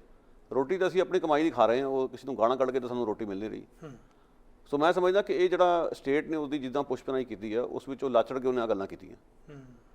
ਔਰ ਇਹ ਵੀ ਕੱਲ੍ਹ ਨੂੰ ਹੋ ਸਕਦਾ ਗੁਰਵਿੰਦਰ ਸਿੰਘ ਜੀ ਕਿ ਇਹ ਸਾਡੇ ਵਰਗਿਆਂ ਦੇ ਮੂੰਹ ਬੰਦ ਕਰਾਉਣ ਲਈ ਸਾਡੇ ਤੇ ਨਵੇਂ ਲੇਬਲ ਵੀ ਲਾਉਣ ਕਿ ਜਿਹੜਾ ਬਾਹਰਲਾ ਮੀਡੀਆ ਹੈ ਖਾਲਿਸਤਾਨੀ ਹੈ, ਇਹ ਫਲਾਣਾ, ਇਹ ਧਮਕਾਣਾ, ਕੁਝ ਵੀ ਕਹਿ ਸਕਦੇ। ਜੀ ਜੀ ਬਿਲਕੁਲ। ਹੁਣ ਜਿਹੜਾ ਤੁਸੀਂ ਦੂਜਾ ਸਵਾਲ ਕੀਤਾ, ਦੇਖੋ ਅਫਸੋਸ ਇਸ ਗੱਲ ਦਾ, ਆਪਾਂ ਪਹਿਲਾਂ ਵੀ ਇਸੇ ਮੰਚ ਤੇ ਗੱਲ ਕੀਤੀ ਸੀ ਕਿ ਜਿਵੇਂ ਪ੍ਰੋਫੈਸਰ ਜੀਐਨ ਸਾਹਿਬਾਬਾ ਦੱਸਦੇ ਆ ਹਾਂਜੀ ਕਿ ਜੇ ਤੁਸੀਂ ਉੱਥੇ ਕੋਈ ਕਾਰਪੋਰੇਟ ਘਰਾਣੇ ਨਾਲ ਜੁੜੇ ਹੋਏ ਹੋ, ਵੱਡੀਆਂ ਚੋਰੀਆਂ ਕਰਦੇ ਹੋ, ਤੁਹਾਨੂੰ ਕਿਸੇ ਨੇ ਹੱਥ ਨਹੀਂ ਲਾਉਣਾ। ਬਿਲਕੁਲ। ਤੁਸੀਂ ਗੁੰਡਾਗਰਦੀ ਕਰਦੇ ਹੋ, ਤੁਹਾਨੂੰ ਸਰਕਾਰ ਨੇ ਸ਼ਾਇਦ ਦੇ ਦੇਣੀ ਪੂਰੀ। ਤੁਸੀਂ 2 ਨੰਬਰੀ ਕੰਮ ਕਰਦੇ ਹੋ, ਤੁਹਾਡੀ ਜ਼ਮਾਨਤ ਵੀ ਤੁਹਾਨੂੰ ਮਿਲ ਜਾਊਗੀ। ਪਰ ਜੇ ਤੁਸੀਂ ਕੋਈ ਪੋਲੀਟੀਕਲ ਤੌਰ ਤੇ ਸਵਾਲ ਕਰਦੇ ਹੋ, ਤਾਂ ਇਸ ਗੱਲ ਦਾ ਪੂਰਾ ਖਦਸ਼ਾ ਹੈ ਕਿ ਤੁਹਾਡੇ ਖਿਲਾਫ ਪਰਚਾ ਵੀ ਹੋਊਗਾ, ਤੁਹਾਡਾ ਮੂੰਹ ਵੀ ਬੰਦ ਕਰਾਇਆ ਜਾਊਗਾ। ਇਹ ਉਹਦੀਆਂ ਮਿਸਾਲਾਂ ਨੇ। ਰਣਜੀਤ ਬਾਵੇ ਦਾ ਕੇਸ ਜੇ ਤੁਸੀਂ ਮੂਸੇਵਾਲੇ ਦੇ ਕੇਸ ਦੇ ਨਾਲ ਮੇਲ ਕੇ ਵੇਖੋ, ਤੁਹਾਨੂੰ ਸਮਝ ਆ ਜਾਂਦੀ ਗੱਲ ਬੜੀ ਕਲੀਅਰ ਆ ਕਿ ਜਿਹੜਾ ਲੰਪਨ ਐਲੀਮੈਂਟ ਆ ਉਹਨੂੰ ਸਰਕਾਰਾਂ ਆਪ ਉਹਨੂੰ ਸ਼ਹਿ ਦੇ ਰਹੀਆਂ। ਬਿਲਕੁਲ। ਇਹ ਸਾਨੂੰ ਸ਼ੇਡਸ ਤਾਂ ਈਵਨ ਪੁਰਾਣੇ ਜਿਹੜੇ ਜਸਵੰਤ ਸਿੰਘ ਕੰਵਲ ਦੇ ਨਾਵਲਸ ਤੋਂ ਵੀ ਮਿਲਦੇ ਆ, ਚਾਹੇ ਰਾਤ ਬਾਕੀ ਹੈ, ਚਾਹੇ ਲਹੂ ਦੀ ਲੋ ਜੀ, ਕਿ ਉਸ ਵਿੱਚ ਜਿਹੜੇ ਸਿਆਸੀ ਕੈਦੀ ਨੇ, ਜਿਹੜੇ ਸਿਆਸੀ ਐਕਟਿਵਿਸਟ ਜਿਹੜੇ ਫੜੇ ਗਏ ਥਾਣੇ 'ਚ ਲਿਆ ਕੇ, ਉਹਨਾਂ ਨੂੰ ਜੋ ਨਾ 2 ਰੁਪਏ ਹਾਰ ਹੋਇਆ, ਜੋ ਟੌਰਚਰ ਕੀਤਾ ਗਿਆ, ਉਹਦੇ ਟੱਕਰ ਤੇ ਜਿਹੜੇ 2 ਨੰਬਰੀਏ ਨੇ ਉਹ ਮੌਜਾਂ ਮਾਣਦੇ ਨੇ ਜੀ। ਸਰਕਾਰ ਦੇ ਕੰਮ ਆਉਂਦੇ ਨੇ ਲੋਕੀ, ਉਹ ਜਿਹੜੇ ਬਲੈਕੀਏ ਨੇ, ਸਰਹੱਦਾਂ ਦੇ ਜਿਹੜੇ ਬਲੈਕ ਦਾ ਧੰਦਾ ਕਰਦੇ ਆ, ਸਰਕਾਰਾਂ ਉਹਨਾਂ ਨੂੰ ਕੁਝ ਨਹੀਂ ਕਹਿੰਦੀਆਂ ਕਿਉਂਕਿ ਸਰਕਾਰ ਦੇ ਸਟਰਕਚਰ ਨੂੰ ਕੋਈ ਖਤਰਾ ਨਹੀਂ ਉਹਨਾਂ ਤੋਂ। ਉੱਥੇ ਤਾਂ ਸਰਕਾਰ ਦੀ ਸੇਵਾ ਵੀ ਹੋ ਰਹੀ ਹੈ, ਹਿੱਸਾਪਤੀ ਵੀ ਬਣਿਆ ਹੋਇਆ। ਦੂਜੇ ਬੰਨੇ ਜਿਹੜੇ ਲੋਕ ਐਕਚੁਅਲੀ ਸਰਕਾਰ ਨੂੰ ਕੁਐਸਚਨ ਕਰ ਰਹੇ ਆ ਜੀ, ਸਿਆਸੀ ਤੌਰ 'ਤੇ ਚੇਤੰਨ ਨੇ, ਚਾਹੇ ਉਹਨਾਂ ਦੇ ਵਿਚਾਰ ਜਿਹੜੇ ਮਰਜ਼ੀ ਹੋਣ, ਚਾਹੇ ਕੋਈ ਕਵੇ ਕਿ ਜੀ ਮੈਂ ਤਾਂ ਇੱਥੇ ਜਿਹੜਾ ਹੈ ਕਲਾਸ ਵਾਰ ਕਰਕੇ ਮਾਓਵਾਦ ਦਾ ਝੰਡਾ ਚਲਾਉਣਾ, ਕੋਈ ਕਹਿੰਦਾ ਮੈਂ ਖਾਲਿਸਤਾਨ ਬਣਾਉਣਾ, ਕੋਈ ਕੁਝ ਕਹਿੰਦਾ, ਜੀ, ਉਹ ਤੁਹਾਨੂੰ ਰੜਕਦੇ ਆ। ਬਿਲਕੁਲ। ਸੋ ਘੱਟ ਗਿਣਤੀਆਂ ਦੇ ਖਿਲਾਫ ਜਾਂ ਆਦੀਵਾਸੀ ਦੇ ਖਿਲਾਫ ਕਵਾਇਦ ਚਲਾਉਣ ਲਈ ਤੁਹਾਡੇ ਕੋਲ 20 ਤਰ੍ਹਾਂ ਦੇ ਪ੍ਰਬੰਧ ਨੇ। ਹਾਂ, ਪਰ ਜਿੱਥੇ ਸ਼ਰੇਆਮ ਗੁੰਡਾਗਰਦੀ ਹੋ ਰਹੀ ਹੈ ਉੱਥੇ ਤਾਂ ਸਟੇਟ ਨੇ ਅੱਖਾਂ ਮੀਚੀਆਂ ਹੋਈਆਂ, ਸਟੇਟ ਨਾਲ ਰਲੀ ਹੋਈ ਹੈ। ਇਹ ਸੱਚਾਈ ਨੂੰ ਲੋਕਾਂ ਨੂੰ ਮੰਨਣਾ ਪੈਣਾ, ਤਾਂ ਲੋਕਾਂ ਨੂੰ ਸਮਝ ਆਊਗੀ। ਔਰ ਜਿਹੜੇ ਇਹ ਗਾਇਬ ਗੱਲਾਂ ਹੋਈਆਂ, ਵਕੀਲ ਉੱਠੇ ਜਾਂ ਕੋਈ ਡਾਕਟਰ ਉੱਠੇ, ਸ਼ਾਇਦ ਇਸ 'ਚ ਕੋਈ ਚੰਗੇ ਭਵਿੱਖ ਦੀ ਆਸ ਅਸੀਂ ਕਰ ਸਕਦੇ ਹਾਂ। ਮੈਂ ਜ਼ਿਕਰ ਜਿਹੜਾ ਜਿਸ ਤਰ੍ਹਾਂ ਦੀ ਹਕੂਮਤ ਦੀ ਤਾਨਾਸ਼ਾਹੀ ਜਾਂ ਪੁਸ਼ਤ ਪਨਾਹੀ ਹੈ, ਉਹਦੇ ਬਾਰੇ ਇਹ ਦੋ ਸ਼ਬਦ ਵੀ ਮਨ ਦੇ ਵਿੱਚ ਜਿਹੜੇ ਬਲਬਲੇ ਬਣੇ ਲਿਖੇ ਕਿ ਹਥਿਆਰਾਂ ਦੇ ਗੀਤ ਗਾ, ਬਣਿਆ ਫਿਰੇ ਟੂਪਾਕ, ਬਿਲਕੁਲ ਹਾਕਮ ਪੈਰੀ ਜਾ ਪਿਆ, ਵੇਚ ਗਿਆ ਇਖਲਾਕ। ਬਹੁਤ ਅੱਛੇ ਗੁਰਜੀਤ ਸਿੰਘ ਜੀ, ਅਸੀਂ ਤੁਹਾਨੂੰ ਇਸ ਗੱਲ ਦੀ ਵਧਾਈ ਦਿੰਦੇ ਕਿ ਤੁਸੀਂ ਦੋਹੇ ਜਿਹੜੇ ਲਿਖਣੇ ਸ਼ੁਰੂ ਕੀਤੇ ਅੱਜ ਕੱਲ੍ਹ, ਇਸ ਰਵਾਇਤ ਨੂੰ ਜਾਰੀ ਰੱਖੋ। ਤੁਸੀਂ ਤਾਂ ਇੱਕ ਵਾਰੀ ਸਾਨੂੰ ਭਗਤ ਕਬੀਰ ਚੇਤੇ ਕਰਾਤੇ ਆ, ਬਹੁਤ ਸ਼ੁਕਰੀਆ ਤੁਹਾਡਾ। ਧੰਨਵਾਦ ਜੀ। ਗੁਰਪ੍ਰੀਤ ਜੀ, ਦੂਸਰਾ ਜਦੋਂ ਅਸੀਂ ਇਹਨਾਂ ਗੱਲਾਂ ਦੀ ਗੱਲ ਕਰਦੇ ਹਾਂ, ਇੱਕ ਪਿੱਠ ਭੂਮੀ 'ਚ ਜਾਂਦੇ ਹਾਂ ਤਾਂ ਸਾਡੇ ਕੋਲ ਰਵਿੰਦਰਨਾਥ ਟੈਗੋਰ, ਉਹਨਾਂ ਦਾ ਜ਼ਿਕਰ ਆਉਂਦਾ। ਤੁਸੀਂ ਭਗਤ ਕਬੀਰ ਜੀ ਦੀ ਗੱਲ ਕੀਤੀ ਹੈ। ਭਗਤ ਕਬੀਰ ਦੇ ਉਸ ਵੇਲੇ ਦੇ ਸਮਾਜ ਦੀ ਜਿਸ ਤਰ੍ਹਾਂ ਦੀ ਜਾਂ ਉਸ ਦੇ ਜ਼ਾਲਮਾਨਾ ਪਹੁੰਚ ਦੀ ਉਹਨਾਂ ਨੇ ਨਿਖੇਧੀ ਕੀਤੀ, ਰਵਿੰਦਰਨਾਥ ਟੈਗੋਰ ਵਰਗਿਆਂ ਲਈ ਪ੍ਰੇਰਨਾ ਸਰੋਤ ਬਣੇ। ਤੇ ਟੈਗੋਰ ਸਾਹਿਬ ਦਾ ਵੀ ਜਿਹੜਾ ਜਯੰਤੀ ਉਹਨਾਂ ਦੀ ਜਿਹੜੀ ਹੈ ਉਹ 7 ਮਈ ਨੂੰ ਹੈ। ਥੋੜਾ ਜਿਹਾ ਇਤਿਹਾਸ ਤੇ ਥੋੜੀ ਜਿਹੀ ਗੱਲਬਾਤ ਉਹਨਾਂ ਬਾਰੇ ਵੀ ਕਰੀਏ, ਤਾਂ ਕਿ ਜਦੋਂ ਕਲਾ, ਸਮਾਜ ਅਤੇ ਸਰਕਾਰ ਦੇ ਪਹਿਲੂਆਂ ਤੇ ਅਸੀਂ ਦੇਖੀਏ ਤਾਂ ਉਹਨਾਂ ਦੀ ਜ਼ਰੂਰ ਨਿਸ਼ਾਨਦੇਹੀ ਕਰ ਸਕੀਏ। ਦੇਖੋ, ਰਵਿੰਦਰਨਾਥ ਟੈਗੋਰ ਨੂੰ ਸਾਰੇ ਪਿਆਰ ਨਾਲ ਗੁਰਦੇਵ ਵੀ ਕਹਿੰਦੇ ਹੁੰਦੇ ਸੀ। ਜੀ ਜੀ। ਸੋ ਬੰਗਾਲ ਦੇ ਨਾਲ ਸੰਬੰਧਿਤ ਸੀ। ਇੱਕ ਤਾਂ ਬੜੇ ਵੱਡੇ ਕੱਦ ਵਾਲੇ ਦਾਰਸ਼ਨਿਕ ਸੀਗੇ, ਲੇਖਕ ਸੀ ਜੀ, ਬੁੱਧੀਜੀਵੀ ਸੀਗੇ, ਕਵਿਤਾਵਾਂ ਬਹੁਤ ਲਿਖੀਆਂ ਉਹਨਾਂ ਨੇ, ਕਹਾਣੀਆਂ ਬਹੁਤ ਲਿਖੀਆਂ। ਜੀ ਜੀ। ਉਸ ਤੋਂ ਇਲਾਵਾ ਉਹ ਇੱਕ ਚਿੱਤਰਕਾਰ ਵੀ ਸੀਗੇ। ਜੀ। ਜਿਹੜੀ ਗੱਲ ਮੈਨੂੰ ਸਭ ਤੋਂ ਜ਼ਿਆਦਾ ਪ੍ਰਭਾਵਿਤ ਕੀਤਾ, ਕਹਾਣੀਆਂ ਮੈਂ ਉਹਨਾਂ ਦੀ ਪੜ੍ਹੀਆਂ, ਜਿਵੇਂ ਕਬੂਲੀ ਵਾਲਾ, ਹੋਰ ਸਾਰੀਆਂ। ਜਿਹੜੀ ਸਭ ਤੋਂ ਵਧੀਆ ਉਹਨਾਂ ਦੀ ਜਿਹੜਾ ਪਹਿਲੂ ਮੈਨੂੰ ਵਧੀਆ ਪ੍ਰਭਾਵਿਤ ਜਿਹੜਾ ਕਰਦਾ, ਉਹ ਇੱਕ ਤਾਂ ਜਲਿਆਂਵਾਲਾ ਬਾਗ ਦਾ ਜਿਹੜਾ ਕਾਂਡ ਹੋਇਆ, ਜੀ, ਉਹਨਾਂ ਨੇ ਜਿਹੜਾ ਆਪਣਾ ਖਿਤਾਬ ਮੁੜਿਆ। ਉਹਨਾਂ ਨੂੰ ਪਹਿਲਾਂ ਦਿੱਤਾ ਸੀ ਖਿਤਾਬ। ਹਾਂ, ਹੁਣ ਜਿਵੇਂ ਪਿੱਛੇ ਅਸੀਂ ਵੇਖਿਆ ਭਾਰਤ ਵਿੱਚ ਜਦੋਂ ਘੱਟ ਗਿਣਤੀ ਦੇ ਹਮਲੇ ਤਿੱਖੇ ਹੋਏ, ਜ਼ੁਲਮੋ ਸਿਤਮ ਵਧਿਆ, ਤਾਂ ਕਈ ਕਲਾਕਾਰਾਂ ਨੇ ਆਪਣੇ ਜਿਹੜੇ ਇਨਾਮ ਪੁਰਸਕਾਰ ਮੋੜੇ ਆ। ਪਰ ਰਵਿੰਦਰਨਾਥ ਟੈਗੋਰ ਨੇ ਇਸ ਦੀ ਪਰੰਪਰਾ ਬਹੁਤ ਪਹਿਲਾਂ ਬਰਤਾਨਵੀ ਹੁਕੂਮਤ ਵੇਲੇ ਸ਼ੁਰੂ ਕਰਤੀ ਸੀ। ਜੀ। ਇੱਥੋਂ ਤੱਕ ਕਿ ਜਦੋਂ ਅਮਰੀਕਾ ਵੀ ਆਏ ਨੋਬਲ ਪੁਰਸਕਾਰ ਜਿੱਤਣ ਤੋਂ ਬਾਅਦ, ਕੈਨੇਡਾ ਵਿੱਚ ਉਹਨਾਂ ਨੂੰ ਸੱਦਿਆ ਗਿਆ ਕਿ ਆਓ ਅਸੀਂ ਤੁਹਾਡਾ ਆਦਰ ਮਾਨ ਕਰਨਾ ਚਾਹੁੰਦੇ ਹਾਂ। ਉਹਨਾਂ ਨੇ ਇੱਥੇ ਆਉਣ ਤੋਂ ਨਾ ਕਰ ਦਿੱਤੀ, ਕਿਉਂਕਿ ਕਾਮਾਗਾਟਾ ਮਾਰੂ ਕਾਂਡ ਹੋ ਕੇ ਹਟਿਆ ਸੀਗਾ। ਜਿਹੜੀ ਜ਼ਿਲਤ ਦਾ ਸਾਹਮਣਾ ਸਾਡੇ ਉਸ ਵੇਲੇ ਬਜ਼ੁਰਗਾਂ ਨੂੰ ਕਰਨਾ ਪਿਆ, ਉਹਦਾ ਅਸਰ ਟੈਗੋਰ ਸਾਹਿਬ ਤੇ ਵੀ ਪਿਆ। ਜੀ ਜੀ। ਉਹਨਾਂ ਨੇ ਕਿਹਾ ਕਿ ਮੈਂ ਨਹੀਂ ਆਉਂਦਾ। ਹੁਣ ਅੱਜ ਵੇਖੋ ਕਿੰਨੇ ਕੁ ਲੇਖਕ ਨੇ ਜਿਹੜੇ ਇਸ ਕਿਸਮ ਦੀ ਦ੍ਰਿੜਤਾ ਰੱਖਦੇ ਆ, ਕਿ ਜਿਨ੍ਹਾਂ ਨੇ ਨਿੱਠ ਕੇ ਕਿਹਾ ਹੋਵੇ ਠੀਕ ਹੈ ਜੀ, ਜ਼ੁਲਮ ਹੋ ਰਿਹਾ ਸੀ, ਉਸ ਦੇ ਖਿਲਾਫ ਆਪਣਾ ਸਾਡਾ ਜੈਸਚਰ ਹੈ ਕਿ ਅਸੀਂ ਇਨਾਮ ਵਾਪਸ ਲੈਂਦੇ ਹਾਂ, ਜੀ, ਜਾਂ ਵਾਪਸ ਮੋੜਦੇ ਹਾਂ, ਜਾਂ ਅਸੀਂ ਤੁਹਾਡੇ ਸੱਦੇ ਪੱਤਰ ਨੂੰ ਠੁਕਰਾਉਂਦੇ ਹਾਂ। ਜੀ। ਇਹਨਾਂ ਨੂੰ ਹਾਸਲ ਕਰਨ ਵਾਲੇ ਤਾਂ ਬਹੁਤ ਮਿਲ ਜਾਣਗੇ ਮੂਹਰੇ ਹੋ ਕੇ। ਅੱਗੇ ਜੀ 25-25 ਹਜ਼ਾਰ ਦੇ ਇਨਾਮ ਮਿਲਦੇ ਆ। ਉਸ ਵੇਲੇ ਉੱਥੇ ਜਾ ਕੇ ਜਿਹੜੇ ਆਪਣੇ ਇਨਾਮ ਮੋੜਨ ਦੇ ਦਾਅਵੇ ਕਰਦੇ ਨੇ, ਇੱਥੇ ਆ ਕੇ ਜਦੋਂ 25,000 ਦਾ ਇਨਾਮ ਮਿਲਦਾ ਢਾਹਾਂ ਤੋਂ, ਤੇ ਉਸ ਵੇਲੇ ਉਹ ਕਹਿੰਦੇ ਨੇ ਜੀ ਬਲਦੇਵ ਸੜਕਨਾਮਾ ਸ਼ਰੇਆਮ ਉਸ ਤੋਂ ਹੀ ਇਨਾਮ ਲੈ ਰਿਹਾ।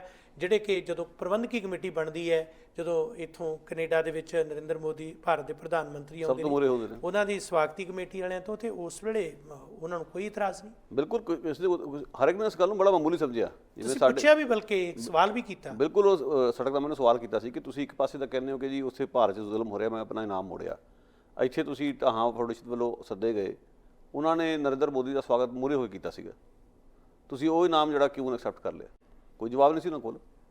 ਸੋ ਕਈ ਵਾਰੀ ਅਸੀਂ ਇਹ ਹੁੰਦਾ ਕਿ ਜੇ ਤੁਸੀਂ ਵੇਖੋਗੇ ਇਨਾਮ ਬਹੁਤ ਵੱਡਾ ਸੀ ਆ ਵਾਲਾ, ਤੇ ਇਹਨੂੰ ਮੋੜਨ ਲਈ ਵੀ ਜੀਰਾ ਚਾਹੀਦਾ। ਇਹ ਵੀ ਗੱਲ ਹੈ। ਤੇ ਪਰ ਇਹਨਾਂ ਗੰਭੀਰਤਾ ਨਾਲ ਸਵਾਲਾਂ ਦੇ ਉੱਤੇ ਸੰਵਾਦ ਨਹੀਂ ਹੋ ਰਹੇ, ਇਹ ਅਫਸੋਸ ਦੀ ਗੱਲ ਹੈ। ਤਾਂ ਕਰਕੇ ਮੈਨੂੰ ਟੈਗੋਰ ਤੋਂ ਬਹੁਤ ਜ਼ਿਆਦਾ ਉਮੀਦਾਂ ਨੇ ਕਿ ਉਸਦੇ ਇਤਿਹਾਸ ਨੂੰ ਕੋਈ ਸਮਝ ਲਵੇ, ਤੇ ਸ਼ਾਇਦ ਆਉਣ ਵਾਲੇ ਭਵਿੱਖ ਦੇ ਵਿੱਚ ਸਾਨੂੰ ਉਸ ਤਰ੍ਹਾਂ ਦੇ ਵਧੀਆ ਲੇਖਕ ਚਿੰਤਕ ਮਿਲਣ ਜਿਹੜੇ ਇਸ ਪਾਸੇ ਧਿਆਨ ਦੇਣ ਕਿ ਕਿਵੇਂ ਕੀਤਾ ਜਾਵੇ। ਫਿਰ ਜਿਹੜਾ ਰਵਿੰਦਰਨਾਥ ਟੈਗੋਰ ਦਾ ਇੱਕ ਪੱਖ ਹੋਰ ਸੀ ਕਿ ਬੰਗਾਲੀ ਹੁੰਦਿਆਂ ਹੋਏ ਵੀ ਪੰਜਾਬ ਨਾਲ ਜਿਹੜਾ ਉਹਨਾਂ ਨੇ ਪਿਆਰ ਰੱਖਿਆ ਆਪਣਾ, ਉਹ ਗੌਰ ਕਰਨ ਵਾਲਾ। ਦਰਬਾਰ ਸਾਹਿਬ 'ਚ ਉਹਨਾਂ ਨੇ ਸਮਾਂ ਬਤੀਤ ਕੀਤਾ ਆਪਣਾ, ਬਿਲਕੁਲ, ਤੇ ਜਿਹੜਾ ਗੁਰਬਾਣੀ ਤੋਂ ਪ੍ਰਭਾਵਿਤ ਸੀ। ਇੱਥੋਂ ਤੱਕ ਕਿ ਗੁਰੂ ਗੋਬਿੰਦ ਸਿੰਘ ਜੀ ਬਾਰੇ, ਬੰਦਾ ਸਿੰਘ ਬਹਾਦਰ ਬਾਰੇ ਇੱਕ ਲੰਮਾ ਕਾਵ ਲਿਖਿਆ ਉਹਨਾਂ ਨੇ, ਬੰਦੀ ਵੀਰ। ਬਿਲਕੁਲ, ਉਹ ਸਾਰੀਆਂ ਲਿਖਤਾਂ ਪੜ੍ਹਨ ਵਾਲੀਆਂ। ਬਿਲਕੁਲ। ਸੋ ਕਿਸੇ ਨਾ ਕਿਤੇ ਜਿਹੜਾ ਸੀਗਾ ਨਾ ਬੰਗਾਲੀਆਂ ਦੀ ਤੇ ਪੰਜਾਬੀਆਂ ਵਿਚਾਲੇ ਸਾਂਝ ਜਿਹੜੀ ਵਧਾਉਣ ਦੇ ਵਿੱਚ ਇੱਕ ਪੁੱਲ ਦਾ ਕੰਮ ਕਰਨਾ, ਉਹਦੇ 'ਚ ਟੈਗੋਰ ਦੀ ਭੂਮਿਕਾ ਵੀ ਉੱਦਾਂ ਦੀ ਸੀ ਜਿਵੇਂ ਕੁਝ ਗਦਰੀਆਂ ਨੇ ਜਿਹੜੇ ਬੰਗਾਲੀ ਇਨਕਲਾਬੀ ਨੂੰ ਨਾਲ ਜੋੜਨ ਲਈ ਜੋ ਕੀਤਾ। ਸੋ ਉਸ ਤਰ੍ਹਾਂ ਦੇ ਸੰਬੰਧ ਬਣਾਉਣ ਵਿੱਚ ਟੈਗੋਰ ਦੀ ਬੜੀ ਭੂਮਿਕਾ ਰਹੀ ਹੈ। ਜਿੱਥੋਂ ਤੱਕ ਗੁਰਪ੍ਰੀਤ ਸਿੰਘ ਜੀ ਜੋ ਤੁਸੀਂ ਦੱਸਿਆ ਕਿ ਇਹ ਗੱਲ ਸੱਚ ਹੈ ਕਿ ਰਵਿੰਦਰਨਾਥ ਟੈਗੋਰ ਬਾਅਦ ਦੇ ਵਿੱਚ ਜ਼ਰੂਰ ਕੈਨੇਡਾ ਆਏ, ਪਰ ਉਹ ਪਹਿਲਾਂ ਉਹਨਾਂ ਦਾ ਨਾਂ ਆਉਣਾ ਇਹਦਾ ਸਬਬ ਸੀ ਕਿ ਜਿਸ ਤਰ੍ਹਾਂ ਜਲਿਆਂਵਾਲਾ ਬਾਗ ਦੀ ਭਾਰਤ ਦੇ ਵਿੱਚ ਤੇ ਕੈਨੇਡਾ ਦੇ ਵਿੱਚ ਕਾਮਾਗਾਟਾ ਮਾਰੂ ਦੀ ਇਹਨਾਂ ਦੁਖਾਂਤਾਂ ਦੇ ਖਿਲਾਫ ਉਹ ਡਟੇ।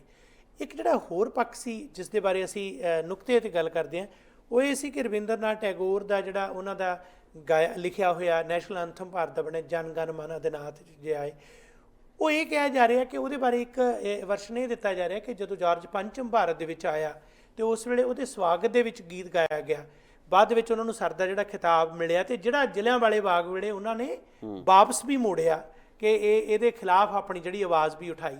ਇਹ ਕਿੰਨੀ ਕੁ ਸੱਚਾਈ ਹੈ? ਕਿਉਂਕਿ ਕੁਝ ਹੱਦ ਤੱਕ ਜ਼ਿਆਦਤੀਆਂ ਵੀ ਲੋਕੀ ਕਰਦੇ ਕਿ ਡੂੰਘਾਈ ਤੱਕ ਨਹੀਂ ਜਾਂਦੇ। ਇਹ ਵੀ ਪੱਖ ਹੈ ਕਿ ਰਵਿੰਦਰਨਾਥ ਟੈਗੋਰ ਦਾ ਪਰਿਵਾਰ ਕਿਤੇ ਨਾ ਕਿਤੇ ਸਵਦੇਸ਼ੀ ਮੂਵਮੈਂਟ ਨਾਲ ਜੁੜਿਆ ਹੋਇਆ ਸੀ ਜੀ, ਉਹ ਰੁਚੀਆਂ ਉਹਨਾਂ 'ਚ ਸੀਗੀਆਂ ਜੀ। ਜਨਗਣ ਮਨ ਵਾਲੀ ਗੱਲ ਜਿਸ ਤਰੀਕੇ ਨਾਲ ਪੇਸ਼ ਕੀਤੀ ਜਾ ਰਹੀ ਹੈ ਉਸ ਤਰ੍ਹਾਂ ਨਹੀਂ ਹੈ, ਉਹਦੇ 'ਚ ਵੀ ਕਈ ਤਰ੍ਹਾਂ ਦੀਆਂ ਊਣਤ ਆਈਆਂ ਨੇ।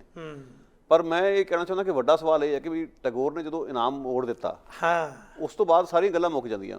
ਹੁਣ ਜਿਵੇਂ ਸਪੋਜ਼ ਕੱਲ ਨੂੰ ਅਸੀਂ ਇਹ ਕਹੀਏ ਕਿ ਜੇ ਭਾਗ ਸਿੰਘ ਉਹਨਾਂ ਨੇ ਕਿਸੇ ਵੇਲੇ ਬ੍ਰਿਟਿਸ਼ ਫੌਜ 'ਚ ਕੰਮ ਕੀਤਾ ਸੀ ਜੀ, ਪਰ ਜਦੋਂ ਇੱਥੇ ਆ ਕੇ ਜ਼ਿਆਦਤੀਆਂ ਹੋਈਆਂ ਮਹਿਸੂਸ ਕੀਤਾ ਉਹਨਾਂ ਨੇ, ਗਦਰ ਲੈਣ ਨਾਲ ਜੁੜ ਗਏ ਜੀ, ਤਾਂ ਉਹਨਾਂ ਨੇ ਕੀ ਕੀਤਾ ਸੀ, ਆਪਣੀ ਵਰਦੀਆਂ ਆਪਣੇ ਮੈਡਲਾਂ ਦੀ ਲੋਹੜੀ ਫੂਕੀ ਉਹਨਾਂ ਨੇ। ਉਸ ਤੋਂ ਬਾਅਦ ਬਰਤਾਨਵੀ ਸਾਮਰਾਜ ਨਾਲ ਆਪਣਾ ਨਾਤਾ ਤੋੜ ਲਿਆ। ਬਹੁਤ ਵੱਡਾ ਕੰਮ। ਅਸੀਂ ਭਾਗ ਸਿੰਘ ਨੂੰ ਪਛਾਣ ਉਸ ਤੋਂ ਬਾਅਦ ਕਰਨੀ ਹੈ, ਉਸ ਤੋਂ ਪਹਿਲਾਂ ਨਹੀਂ ਰੱਖਣੀ। ਇਹ ਚੋਣ ਅਸੀਂ ਕਰਨੀ। ਬਿਲਕੁਲ ਸਹੀ ਹੈ। ਹਰ ਇੱਕ ਇਨਸਾਨ ਜਿਹੜਾ ਹੈ ਕਿਸੇ ਨਾ ਕਿਤੇ ਜਾ ਕੇ ਇਵੋਲਵ ਹੁੰਦਾ, ਚੇਂਜ ਹੁੰਦਾ। ਸੋ ਤਬਦੀਲੀ ਆਉਣ ਤੋਂ ਬਾਅਦ ਉਸ ਦੀ ਨਿਸ਼ਾਨਦੇਹੀ ਨਵੇਂ ਢੰਗ ਨਾਲ ਸਾਨੂੰ ਕਰਨੀ ਚਾਹੀਦੀ। ਉਸ ਤੋਂ ਬਾਅਦ ਉਹਦੇ 'ਚ ਲਗਾਤਾਰਤਾ ਹੈ ਜਾਂ ਨਹੀਂ ਹੈ, ਦ੍ਰਿੜਤਾ ਹੈ ਜਾਂ ਨਹੀਂ ਹੈ, ਇਹ ਸਵਾਲ ਨੇ। ਬਿਲਕੁਲ ਜੀ। ਸੋ ਮੈਂ ਸੋਚਦਾ ਕਿ ਟੈਗੋਰ ਨਾਲ ਉਹ ਜਦੋਂ ਅਸੀਂ ਪੁਰਾਣੀਆਂ ਗੱਲਾਂ ਜੋੜ ਕੇ ਜ਼ਿਆਦਤੀ ਕਰਦੇ ਹਾਂ, ਉੱਥੇ ਸਾਨੂੰ ਇਹ ਕਿਉਂਕਿ ਇਹ ਗੱਲਾਂ ਅਖੀਰ 'ਚ ਘੁੰਮ ਫਿਰ ਕੇ ਉਹਨਾਂ ਲੋਕਾਂ ਦੇ ਹੱਕ 'ਚ ਜਾ ਰਹੀਆਂ ਜਿਨ੍ਹਾਂ ਨੇ ਉਸ ਵੇਲੇ ਰਾਜ ਪ੍ਰਬੰਧ ਚਲਾਈ ਰੱਖਿਆ, ਔਰ ਜਿਨ੍ਹਾਂ ਨੇ ਇਹੋ ਜਿਹੀ ਕਲਾਸ ਪੈਦਾ ਕਰਤੀ ਭਾਰਤ ਦੀ ਜਿਹੜੀ ਅੱਜ ਵੀ ਕਹਿ ਦਿੰਦੀ ਹੈ ਕਿ ਅੱਜ ਦੇ ਰਾਜ ਨਾਲੋਂ ਗੋਰਿਆਂ ਦਾ ਰਾਜ 100 ਗੁਣਾ ਚੰਗਾ ਸੀ। ਉਹ ਅਖਿਰਤਕਨ ਹੋ ਕੇ ਗੱਲਾਂ ਕਰ ਰਹੇ ਕਿ ਜਿਹੜੇ ਤੁਹਾਡੇ ਲਈ ਫਾਂਸੀਆਂ ਦੇ ਰਸਤੇ ਜਿਨ੍ਹਾਂ ਨੇ ਚੁੱਮੇ, ਔਰ ਫਿਰ ਤੁਸੀਂ ਗਿਲਾ ਕਰਦੇ ਹੋ ਕਿ ਉਹਨਾਂ ਨੇ ਕਿਉਂ ਕੱਢਿਆ। ਉਹਨਾਂ ਨੇ ਤਾਂ ਚਲੋ ਕੱਢਤਾ, ਤੁਸੀਂ ਕੀ ਕੀਤਾ ਦੱਸੋ? ਤੁਸੀਂ ਉਸ ਲੜਾਈ ਨੂੰ ਅੱਗੇ ਤੋਰਿਆ। ਉਹ ਤਾਂ ਬਜ਼ੁਰਗ ਅਵਸਥਾ ਵਿੱਚ ਬਾਅਦ 'ਚ ਵੀ ਲੜਦੇ ਰਹੇ ਨੇ, ਚਾਹੇ ਸੋਹਣ ਸਿੰਘ ਭਗਨਾ ਦੀ ਗੱਲ ਕਰੋ, ਚਾਹੇ ਬਾਬਾ ਬੂਜਾ ਸਿੰਘ ਦੀ ਗੱਲ ਕਰੋ, ਤੁਸੀਂ ਕੀ ਕੀਤਾ? ਸੋ ਉੱਥੇ ਮੈਨੂੰ ਲੱਗਦਾ ਕਿ ਜ਼ਿਆਦਤੀ ਬਹੁਤ ਜ਼ਿਆਦਾ ਹੋ ਰਹੀ ਹੈ। ਜਿਹੜੀ ਜਿਸ ਤਰ੍ਹਾਂ ਇਹਨਾਂ ਵਿਦਵਾਨਾਂ, ਕਲਾਕਾਰਾਂ ਜਾਂ ਲੇਖਕਾਂ ਦੀ ਅਸੀਂ ਗੱਲ ਕਰਦੇ ਹਾਂ, ਹੁਣ ਜਿਹੜਾ ਨੁਕਤਾ ਸਭ ਤੋਂ ਇੰਪੋਰਟੈਂਟ ਹੈ ਕਿ ਅੱਜ ਜਦੋਂ ਸਭ ਤੋਂ ਵੱਡੀ ਚੁਣੌਤੀ ਹੈ ਦੇਸ਼ ਦੇ ਵਿੱਚ ਜਾਂ ਅਸੀਂ ਦੁਨੀਆ ਭਰ 'ਚ ਦੇਖੀਏ ਕਿ ਜਿਹਦੇ ਕੋਲ ਕਲਮ ਹੈ, ਉਹ ਕਲਮ ਉਸ ਦੀ ਹਥਿਆਰ ਨਾਲੋਂ ਜ਼ਿਆਦਾ ਖਤਰਨਾਕ ਮੰਨੀ ਜਾਂਦੀ ਹੈ। ਜਿਹੜੇ ਕੋਲੇ ਮੀਡੀਆ ਦੇ ਤੌਰ 'ਤੇ ਆਪਣਾ ਮੰਚ ਹੈ, ਉਸ ਤੋਂ ਸਰਕਾਰਾਂ ਨੂੰ ਬਹੁਤ ਖਤਰਾ ਹੈ। ਜਾਂ ਈਵਨ ਜਿਹੜੇ ਕਲਾਕਾਰ ਨੇ, ਵੱਖ-ਵੱਖ ਤਰ੍ਹਾਂ ਦੇ ਆਰਟਿਸਟ ਨੇ, ਕਾਰਟੂਨਿਸਟ ਨੇ, ਸਾਰੇ ਤਰ੍ਹਾਂ ਦੇ, ਇਹਨਾਂ ਸਾਰਿਆਂ ਨੂੰ ਇੱਕ ਤਰ੍ਹਾਂ ਜਿਹੜਾ ਲਿਆ ਹੋਇਆ ਪੂਰੀ ਗ੍ਰਿਫਤ ਦੇ ਵਿੱਚ, ਜੋ ਕਿ ਬੜਾ ਖਤਰਨਾਕ ਕੰਮ ਚੱਲ ਰਿਹਾ ਹੈ। ਅਤੇ ਉਸ ਦੇ ਵਿੱਚ ਜਿਹੜੀਆਂ ਸਾਡੀਆਂ ਸਾਹਿਤ ਸਭਾਵਾਂ, ਸੰਸਥਾਵਾਂ, ਚਾਹੇ ਉਹ ਦੇਸ਼ 'ਚ ਨੇ ਚਾਹੇ ਵਿਦੇਸ਼ 'ਚ ਨੇ, ਜਿਨ੍ਹਾਂ ਦੇ ਨਾਮਵਰ ਲੇਖਕ ਨੇ, ਜਿਨ੍ਹਾਂ ਨੂੰ ਸਰਕਾਰੀ ਤੌਰ 'ਤੇ ਬਹੁਤ ਵੱਡੇ ਵੱਡੇ ਸਨਮਾਨ ਮਿਲੇ ਨੇ, ਉਹਨਾਂ ਦੀ ਕੀ ਭੂਮਿਕਾ ਹੈ ਤੇ ਕੀ ਭੂਮਿਕਾ ਹੋਣੀ ਚਾਹੀਦੀ ਹੈ? ਦੇਖੋ, ਇਸ ਦੇ ਬਾਰੇ ਅਸੀਂ ਪਹਿਲਾਂ ਵੀ ਗੱਲ ਕੀਤੀ ਸੀਗੀ ਸ਼ੁਰੂ ਵਿੱਚ ਹੀ ਜੀ, ਕਿ ਜਿਹੜੇ ਘੱਟੋ ਘੱਟ ਲੋਕਾਂ ਨਾਲ ਖੜੇ ਹੋਣ, ਜਿਹੜੇ ਲੋਕਾਂ ਦੇ ਸਰੋਕਾਰ। ਹਾਂ, ਹੋ ਕੀ ਰਿਹਾ ਕਿ ਮੈਂ ਨਹੀਂ ਕਹਿੰਦਾ ਤੁਸੀਂ ਰੋਮਾਂਸ ਬਾਰੇ ਨਾ ਲਿਖੋ, ਜੀ ਜ਼ਰੂਰ ਲਿਖੋ, ਕਿਉਂਕਿ ਉਹ ਵੀ ਕਿ ਇਨਸਾਨ ਨੂੰ ਜਿਹੜੀ ਖਿੱਚਦੀ ਹੈ ਉਹ ਚੀਜ਼, ਜੀ, ਉਹਦਾ ਜੀ ਕਰਦਾ ਹਰ ਇੱਕ ਇਨਸਾਨ ਨਾਲ ਕਿ ਮੈਂ ਆਪਣੇ ਰੂਟੀਨ ਤੋਂ ਟੁੱਟ ਕੇ ਕੋਈ ਇਹੋ ਜਿਹੀ ਚੀਜ਼ ਪੜ੍ਹਾਂ ਜਿਹੜਾ ਮੈਨੂੰ ਚੰਗੀ ਲੱਗੇ। ਜੀ, ਸੂਖਮ ਕਲਾ ਜਿਹੜੀ ਹੈ ਉਸ ਦਾ ਹਮੇਸ਼ਾ ਸਥਾਨ ਰਹੂਗਾ, ਬਿਲਕੁਲ ਬਾਰੀਕੀ ਦੇ ਨਾਲ। ਪਰ ਜਿਹੜੀ ਤੁਹਾਡੇ ਆਲੇ ਦੁਆਲੇ ਹੋ ਰਹੀਆਂ ਗੱਲਾਂ, ਹਾਂ, ਉਹ ਤੁਹਾਡੇ 'ਚ ਕਿਸੇ ਕਿਸਮ ਦਾ ਸੰਵੇਦਨਾ ਪੈਦਾ ਨਹੀਂ ਕਰ ਪਾ ਰਹੀਆਂ, ਤੇ ਤੁਹਾਡੇ 'ਚ ਜ਼ਰੂਰ ਘਾਟ ਹੈ। ਉਹ ਪੱਤਰਕਾਰਾਂ 'ਤੇ ਵੀ ਅਸਰ ਕਰਦੀ ਹੈ, ਲੇਖਕਾਂ 'ਤੇ ਵੀ ਕਰਦੀ ਹੈ, ਕਵੀਆਂ 'ਤੇ ਵੀ, ਇੱਥੋਂ ਤੱਕ ਕਿ ਜਿਹੜੇ ਲੋਕ ਸਰਕਾਰੀ ਨੌਕਰੀ ਕਰਦੇ ਉਹਨਾਂ 'ਤੇ ਵੀ ਅਸਰ ਕਰਦੀ ਹੈ। ਪਰ ਜੇ ਤੁਹਾਡੀ ਸੰਵੇਦਨਾ ਨੂੰ ਕਿਸੇ ਨੇ ਹਲੂਣਾ ਨਹੀਂ ਮਿਲ ਰਿਹਾ ਤੇ ਤੁਹਾਡੇ ਵਿੱਚ ਕੋਈ ਨੁਕਸ ਆ, ਉਹਨੂੰ ਦਰੁਸਤ ਕਰਨਾ ਬਹੁਤ ਜ਼ਰੂਰੀ ਹੈ। ਤੁਸੀਂ ਇਹ ਕਹਿ ਕੇ ਪੱਲਾ ਨਹੀਂ ਝਾੜ ਸਕਦੇ ਕਿ ਮੇਰਾ ਕੰਮ ਨਹੀਂਗਾ। ਜੇ ਤੁਹਾਡਾ ਕੰਮ ਨਹੀਂਗਾ ਤੇ ਤੁਹਾਨੂੰ ਇਹ ਰੋਮਾਂਸਵਾਦ ਵੀ ਕਰਨ ਦੀ ਲੋੜ ਨਹੀਂ। ਲੋਕੀ ਆਪਣਾ ਰੋਮਾਂਸ ਆਪ ਵੀ ਲੱਭ ਲੈਂਦੇ ਨੇ, ਕੋਈ ਜ਼ਰੂਰੀ ਨਹੀਂ ਕਿ ਉਹਨਾਂ ਨੂੰ ਕੋਈ ਕਿਤਾਬ ਚੱਕ ਕੇ ਉਹਦੇ 'ਚੋਂ ਕੁਝ ਪੜ੍ਹਨ ਤੋਂ ਬਾਅਦ ਉਹਨਾਂ 'ਚ ਉਤੇਜਨਾ ਪੈਦਾ ਹੋਊਗੀ। ਇਹ ਤਾਂ ਬੜੀ ਕੁਦਰਤੀ ਗੱਲ ਆ ਜੀ ਕਿ ਰੋਮਾਂਟਿਕ ਰੁਚੀਆਂ ਤੁਹਾਡੇ 'ਚ ਵੈਸੇ ਹੀ ਹੁੰਦੀਆਂ ਇਨਸਾਨ 'ਚ। ਤੇ ਇਸ ਕਰਕੇ ਜਿਹੜਾ ਕਵੀਆਂ ਦਾ, ਲੇਖਕਾਂ ਦਾ ਰੋਲ ਹੈ, ਚਾਹੇ ਉੱਥੇ ਚਾਹੇ ਇੱਥੇ, ਉਹਨਾਂ ਦਾ ਫਰਜ਼ ਬਣਦਾ ਕਿ ਜਦੋਂ ਅਨਿਆਂ ਹੋ ਰਿਹਾ, ਜ਼ੁਲਮ ਹੋ ਰਿਹਾ, ਤਾਂ ਡਿੱਠ ਕੇ ਗੱਲ ਕਰਨ। ਸੋ ਇਹ ਜਿਹੜਾ ਇੱਕ ਨਾ ਜਿਹੜੀ ਚੁੱਪੀ ਪਸਰੀ ਹੋਈ ਹੈ ਇਸ ਕਿਸਮ ਦੀ, ਇੱਕ ਬਹੁਤ ਰੜਕਦੀ ਆਵਦੀ, ਕਈ ਵਾਰੀ ਬਹੁਤ ਪਰੇਸ਼ਾਨ ਵੀ ਕਰਦੀ ਕਿ ਇਹ ਚੁੱਪੀ ਕਿਹੜੀ ਗੱਲੋਂ ਕਿ ਤੁਹਾਡੇ ਤੋਂ ਇੰਨਾ ਵੀ ਨਹੀਂ ਹੋਇਆ। ਔਰ ਸਭ ਤੋਂ ਵੱਡੀ ਸਿਤਮ ਦੀ ਗੱਲ ਕਿ ਜਿਹੜੇ ਤੁਹਾਡੇ ਸਾਥੀ ਲੇਖਕ, ਸਾਥੀ ਮੈਂ ਤਾਂ ਕਰ ਰਿਹਾ ਕਿਉਂਕਿ ਉਹ ਤੁਹਾਡੇ ਵਰਗਾ ਹੀ ਕੰਮ ਕਰ ਰਹੇ। ਬਿਲਕੁਲ ਸਹੀ ਹੈ। ਜਦੋਂ ਉਹ ਮੌਤ ਦੀ ਭੇਟ ਚੜ੍ਹਦੇ ਤੁਸੀਂ ਤਾਂ ਵੀ ਚੁੱਪ ਰਹਿੰਦੇ ਹੋ, ਜਾਂ ਉਹਨਾਂ 'ਤੇ ਹਮਲਾ ਹੁੰਦਾ ਤਾਂ ਵੀ ਤੁਸੀਂ ਚੁੱਪੀ ਵੱਟ ਲੈਂਦੇ ਹੋ। ਹਾਂ, ਜੇ ਮੁਆਸ਼ਰੇ 'ਚ ਰੌਲਾ ਪੈ ਜਾਏ ਫੇਸਬੁੱਕ ਤੇ ਹੋਵੇ ਕਿ ਇੱਕ ਬੜੀ ਫੋਲੋਇੰਗ ਆ, ਫਿਰ ਤੁਸੀਂ ਬਿਆਨ ਦੇ ਦੋਗੇ। ਜੀ ਸੋ ਉਹੀ ਇੱਕ ਗੱਲ ਘੁੰਮ ਫਿਰ ਕੇ ਆ ਗਈ ਕਿ ਤੇਲ ਵੇਖੋ, ਤੇਲ ਦੀ ਧਾਰ ਵੇਖੋ, ਜਿਹੜੀ ਇਹ ਇੱਕ ਦੁਕਾਨਦਾਰਾਂ ਵਾਲੀ ਮੈਂਟੈਲਿਟੀ ਹੈ, ਜੀ ਜੀ ਸੌਦਾ ਵੇਚਣ ਵਾਲੀ, ਇਹਨੂੰ ਛੱਡਿਆ ਜਾਵੇ। ਇੱਕ ਸੱਚ ਹੈ ਕਿ ਜਦੋਂ ਅੱਜ ਦੇ ਦਿਨਾਂ ਦੇ ਵਿੱਚ ਅਸੀਂ ਦੇਖਦੇ ਹਾਂ ਕਿ ਲਗਾਤਾਰ ਜਿਹੜੇ ਚਰਚਿਤ ਨਾਮ ਨੇ ਉਹਨਾਂ ਦੇ ਸਬੰਧ ਦੇ ਵਿੱਚ ਟਿੱਪਣੀਆਂ ਬਹੁਤ ਛੇਤੀ ਹੋ ਜਾਂਦੀਆਂ, ਪਰ ਬਹੁਤ ਸਾਰੇ ਲੋਕ ਅੱਖੋਂ ਪਰੋਖੇ ਹੋ ਜਾਂਦੇ ਨੇ। ਬਿਲਕੁਲ। ਜਿਨ੍ਹਾਂ ਕੁਝ ਇੱਕ ਕਲਾਕਾਰਾਂ ਦੀ ਪਹਿਲਾਂ ਵੀ ਗੱਲ ਕਰਦੇ ਅਸੀਂ ਰਹੇ ਹਾਂ, ਜਿਨ੍ਹਾਂ ਨੂੰ ਅੱਖੋਂ ਪਰੋਖੇ ਕੀਤਾ ਗਿਆ। ਹੁਣ ਇਹਨਾਂ ਦਿਨਾਂ ਦੇ ਵਿੱਚ ਹੀ ਅਸੀਂ ਸੰਤ ਰਾਮ ਉਦਾਸੀ ਦੀ ਗੱਲ ਪਿਛਲੇ ਸਮੇਂ ਦੌਰਾਨ ਜਦੋਂ ਕੀਤੀ ਹੈ, ਸੰਤ ਰਾਮ ਉਦਾਸੀ ਬੜੇ ਵੱਡੇ ਕੱਦ ਦੇ ਲੇਖਕ ਸੀ, ਕਵੀ ਸੀ। ਉਹਨਾਂ ਨੇ ਨਾ ਸਿਰਫ ਕਵਿਤਾ ਲਿਖੀ ਬਲਕਿ ਉਹਨੂੰ ਟ੍ਰਾਂਸੈਂਡ ਵੀ ਕੀਤਾ। ਉਹਨਾਂ ਨੇ ਉਸ ਤੋਂ ਬਾਅਦ ਉਹਨੂੰ ਆਪਣੇ ਅੰਦਰ ਵੀ ਢਾਲਿਆ, ਆਤਮਸਾਤ ਵੀ ਕੀਤਾ। ਸੰਤ ਰਾਮ ਉਦਾਸੀ ਨੇ ਖੁਦ ਸਜ਼ਾਵਾਂ ਵੀ ਕੱਟੀਆਂ। ਸੰਤ ਰਾਮ ਉਦਾਸੀ ਨੇ ਆਪਣੇ ਸੀਨੇ ਤੇ ਝੱਲਿਆ ਤੇ ਉਹਨਾਂ ਦੀ ਨਿਗਾਹ ਵੀ ਜਾਂਦੀ ਰਹੀ। ਪਰ ਜਦੋਂ ਮੈਂ ਵੱਡੇ ਵੱਡੇ ਨਾ ਕਹਿੰਦੇ ਕਹਾਉਂਦੇ ਲੇਖਕਾਂ ਦੇ ਇਕੱਠ ਦੇਖਦਾ ਤਾਂ ਕਈ ਵਾਰੀ ਹੈਰਾਨੀ ਹੁੰਦੀ ਹੈ, ਤੇ ਜਾਣਬੁੱਝ ਕੇ ਐਸੇ ਲੋਕਾਂ ਨੂੰ ਜਿਹੜੇ ਲੋਕਾਂ ਦੇ ਹੀਰੋ ਨੇ ਉਹਨਾਂ ਨੂੰ ਅੱਖੋਂ ਪਰੋਖੇ ਕਰ ਦਿੰਦੇ ਨੇ, ਜਿਹੜੇ ਕਿ ਉਹਨਾਂ ਨੂੰ ਜਿੱਥੇ ਮਫਾਦ ਪੂਰੇ ਹੁੰਦੇ ਨੇ ਉਹਨਾਂ ਨੂੰ ਹਾਈਲਾਈਟ ਕੀਤਾ ਜਾਂਦਾ। ਦੇਖੋ, ਇਸ ਵਿੱਚ ਮੈਂ ਮਿਸਾਲ ਦੇਣੀ ਚਾਹੁੰਦਾ ਇੱਕ ਹੋਰ ਮੈਂ, ਜੀ ਕਿ ਭਗਤ ਪੂਰਨ ਸਿੰਘ।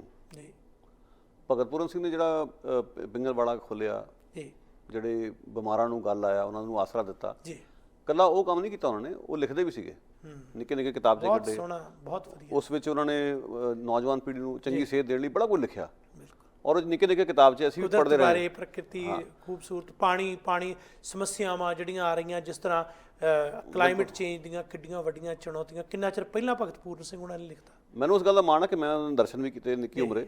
ਸੋ ਪਿਤਾ ਜੀ ਦੇ ਨਾਲ ਮੈਨੂੰ ਜਾ ਕੇ ਮੌਕਾ ਮਿਲਿਆ ਉਹਨਾਂ ਨੂੰ, ਇੱਕੋ ਪੈਰੀ ਹੱਥ ਨਹੀਂ ਸੀ ਲਾਉਣ ਦਿੰਦੇ ਕਿਸੇ ਨੂੰ। ਬਿਲਕੁਲ।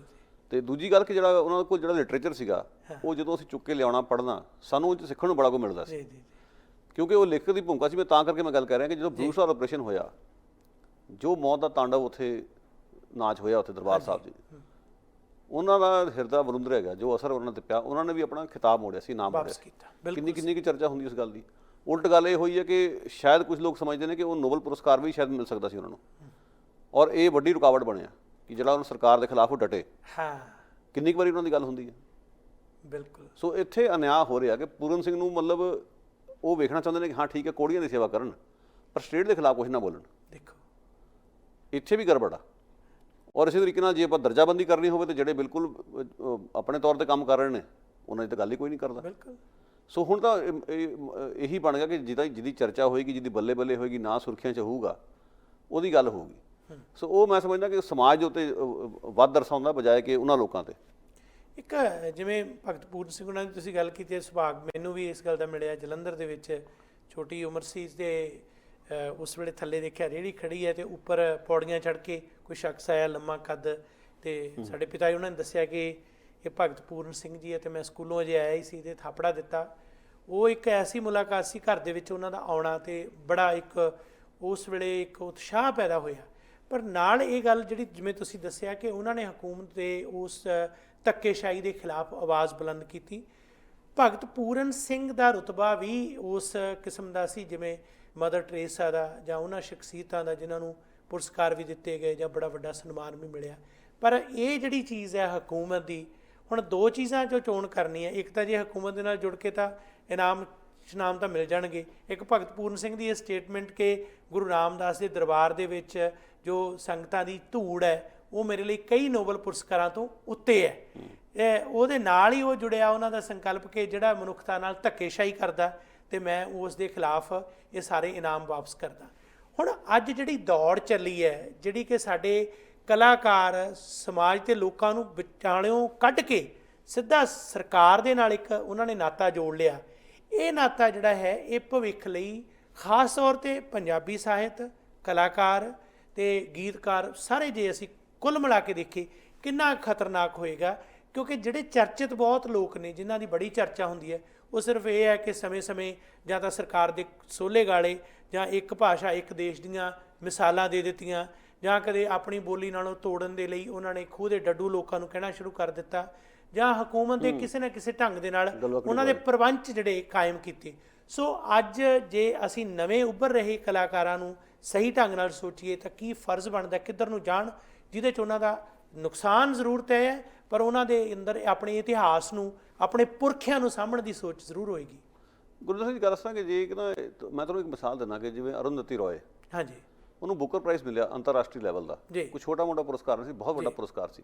ਜੀ ਜਿਹੜਾ ਪਹਿਲਾ ਨਾਵਲ ਉਸ ਤੇ ਲਿਖਿਆ ਉਸ ਦੇ ਲਈ ਮਿਲਿਆ ਸੀ ਉਹਨੂੰ। ਜੀ ਪਰ ਉਸ ਲੇਖਕ ਦੀ ਖੂਬੀ ਇਹ ਹੈ ਉਸ ਬੀਬੀ ਦੀ ਕਿ ਜਦੋਂ ਉਹਨੇ ਉਹ ਪੁਰਸਕਾਰ ਲੈਣ ਤੋਂ ਬਾਅਦ ਉਹਨੇ ਕੀ ਕੀਤਾ, ਹਾਂ ਉਹਨੇ ਪੁਰਸਕਾਰ ਮਿਲਣ ਤੋਂ ਬਾਅਦ ਲਗਾਤਾਰ ਹੁਣ ਤੱਕ ਸਰਕਾਰੀ ਦਮਨ ਦੇ ਖਿਲਾਫ ਡਟ ਕੇ ਲਿਖਦੀ ਆ ਰਹੀ, ਬੇਬਾਕੀ ਨਾਲ ਬੋਲਦੀ ਵੀ ਹੈ, ਦ੍ਰਿੜਤਾ ਦੇ ਨਾਲ। ਬਿਲਕੁਲ ਉਹਨੇ ਆਪਣੀ ਕਲਮ ਨੂੰ ਹਾਂ ਖੁੰਡਾ ਨਹੀਂ ਹੋਣ ਦਿੱਤਾ। ਦੱਸ ਸੋ ਇਹ ਇਮਾਨਦਾਰੀ ਚਾਹੀਦੀ ਹੈ। ਜੀ ਜੀ ਮੈਂ ਤੁਹਾਨੂੰ ਤਾਂ ਇਹ ਗੱਲ ਕਹਿ ਰਿਹਾ, ਕਈ ਵਾਰੀ ਕੀ ਹੁੰਦਾ ਕਿ ਇਸ ਤਰ੍ਹਾਂ ਦਾ ਇਨਾਮ ਮਿਲਣ ਨਾਲ ਤੁਹਾਡਾ ਅੰਤਰਰਾਸ਼ਟਰੀ ਪੱਧਰ ਤੇ ਇੱਕ ਨਾਂ ਹੋ ਜਾਂਦਾ ਹਾਂ ਤੇ ਤੁਹਾਨੂੰ ਹੱਥ ਪਾਣਾ ਵੀ ਇੰਨਾ ਸੌਖਾ ਨਹੀਂਗਾ। ਸੋ ਡਰੋ ਨਾ, ਮਰ ਨਹੀਂ ਚੱਲੇ ਤੁਸੀਂ। ਜੀ ਜੇ ਤੁਹਾਨੂੰ ਇਨਾਮ ਮਿਲ ਗਿਆ, ਹਾਂ ਜੇ ਤੁਹਾਡਾ ਹੱਕ ਬਣਦਾ ਸੀ, ਹਾਂ ਲੈ ਲਿਆ, ਕੋਈ ਗੱਲ ਨਹੀਂ। ਬਿਲਕੁਲ ਹੁਣ ਤੁਸੀਂ ਜ਼ਿੰਮੇਵਾਰੀ ਸਮਝਦੇ ਹੋ, ਸਰਕਾਰ ਨੂੰ ਆਇਨਾ ਸ਼ੀਸ਼ਾ ਵਿਖਾਓ। ਸਹੀ ਹੈ ਸਹੀ ਨਹੀਂ ਇਨਾਮ ਮੋੜਨਾ, ਨਾ ਮੋੜੋ, ਸ਼ੀਸ਼ਾ ਵਿਖਾਉਣ ਦੀ ਜ਼ਰੂਰਤ ਰੱਖੋ, ਬਹੁਤ ਖੂਬ ਤਾਂ ਕਿ ਮਤਲਬ ਲੋਕਾਂ ਨੂੰ ਤਾਂ ਕੁਝ ਮਿਲੇ ਜੀ ਕਿ ਤੁਸੀਂ, ਤੁਹਾਡੀ ਫੋਲੋਇੰਗ ਹੈ, ਤੁਹਾਡਾ ਕੱਦ ਐਡਾ ਵੱਡਾ ਆ, ਜੇ ਤੁਸੀਂ ਉਹਨਾਂ ਦੀ ਗੱਲ ਚੁੱਕੋਗੇ ਜੀ ਤੇ ਜਿਹੜੇ ਲਤਾੜੇ ਹੋਏ ਨੇ, ਹਾਸ਼ਿਆਗ੍ਰਸਤ ਨੇ, ਉਹਨਾਂ ਨੂੰ ਕਿਤੇ ਆਸਰਾ ਮਿਲੂਗਾ। ਜੀ ਜੀ ਇਸ ਜ਼ਿੰਮੇਵਾਰੀ ਨੂੰ ਸਮਝਣਾ ਬਹੁਤ ਜ਼ਰੂਰੀ ਹੈ। ਬਹੁਤ ਪਿਆਰੀ ਗੱਲ ਤੁਸੀਂ ਕੀਤੀ ਹੈ ਅਖੀਰ 'ਚ। ਬਹੁਤ ਧੰਨਵਾਦ ਗੁਰਪ੍ਰੀਤ ਸਿੰਘ ਜੀ, ਸਮੂਹ ਦਰਸ਼ਕਾਂ ਵੱਲੋਂ ਹਾਰਦਿਕ ਸ਼ੁਕਰੀਆ। ਸ਼ੁਕਰੀਆ।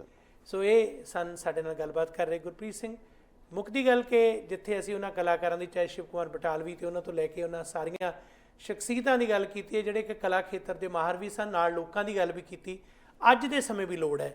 ਤੇ ਜਿਹੜੀਆਂ ਹਕੂਮਤਾਂ ਦੀ ਨੀਤੀ ਹੈ, ਦੋਗਲੀ ਨੀਤੀ, ਜਿਨ੍ਹਾਂ ਦੇ ਵਿੱਚ ਸਿੱਧੂ ਮੂਸੇਵਾਲੇ ਵਰਗੇ ਵਿਅਕਤੀ, ਉਹਨਾਂ ਨੂੰ ਮਿੱਥ ਕੇ ਉੱਪਰ ਚੁੱਕਿਆ ਜਾਂਦਾ ਹੈ, ਜਾਂ ਰਣਜੀਤ ਬਾਵਾ ਜਾਂ ਹੋਰ ਜਿਨ੍ਹਾਂ ਦੇ ਨਾਂ ਬੇਪਛਾਣ ਨੇ, ਅਸੀਂ ਉਹਨਾਂ ਦੀ ਗੱਲ ਵੀ ਵਿਸ਼ੇਸ਼ ਤੌਰ ਤੇ ਕਰਦੇ ਹਾਂ। ਉਹਨਾਂ ਦੇ ਨਾਲ ਖੜਨ ਦੀ ਜ਼ਰੂਰਤ ਹੈ। ਇਹੀ ਗੱਲ ਹੈ, ਜੇਕਰ ਅਸੀਂ ਪੀੜਤ ਵਰਗ ਦੇ ਨਾਲ ਖੜਾਂਗੇ ਜਿਹੜਾ ਸਮੇਂ ਦੀ ਹਕੂਮਤ ਨੂੰ ਚੁਣੌਤੀ ਦੇ ਰਿਹਾ, ਤਾਂ ਹੀ ਸਾਡੀ ਜਿਹੜੀ ਸੋਚ ਹੈ ਉਹ ਦੂਰ ਤੱਕ ਚੱਲੇਗੀ। ਜੇ ਹਕੂਮਤਾਂ ਦੇ ਨਾਲ ਚੱਲੇ ਤਾਂ ਫਿਰ ਸਾਡਾ ਲਿਖਿਆ ਸਾਹਿਤ ਵੀ, ਗਾਏ ਗੀਤ ਵੀ, ਸਾਡੀ ਆਪਣੀ ਜਿਹੜੀ ਇਹ ਸਾਰੀ ਸਿਰਜਣਾ ਹੈ ਇਹ ਖੂਹ ਖਾਤੇ ਹੀ ਹੈ। ਫੈਸਲਾ ਅਸੀਂ ਕਰਨਾ ਹੈ ਕਿ ਹੌਲੀ ਹੌਲੀ ਬਣ ਗਿਆ ਮਿੱਤਰਾਂ ਦਾ ਗਮ, ਲੋਕਾਂ ਦਾ ਗਮ, ਇਹ ਸਟੇਜ ਤੇ ਪਹੁੰਚਣਾ ਜਾਂ ਫਿਰ ਹਕੂਮਤ ਦੇ ਗੋਗੇ ਗਾਉਣੇ ਨੇ। ਸੋ ਸਾਰੇ ਦਰਸ਼ਕਾਂ ਦਾ ਅੱਜ ਦੇ ਪ੍ਰੋਗਰਾਮ 'ਚ ਸ਼ਾਮਲ ਹੋਣ ਲਈ ਹਾਰਦਿਕ ਸ਼ੁਕਰੀਆ। ਸਾਡਾ ਹਰ ਇੱਕ ਪ੍ਰੋਗਰਾਮ ਦੇਖਣ ਤੇ ਸਾਡੇ ਨਾਲ ਜੁੜਨ ਲਈ ਸਬਸਕ੍ਰਾਈਬ ਕਰੋ ਚੈਨਲ ਪੰਜਾਬੀ ਤੇ ਨੋਟੀਫਿਕੇਸ਼ਨ ਲਈ ਬੈਲ ਆਈਕਨ ਵਾਲੇ ਬਟਨ ਤੇ ਕਲਿੱਕ ਕਰੋ।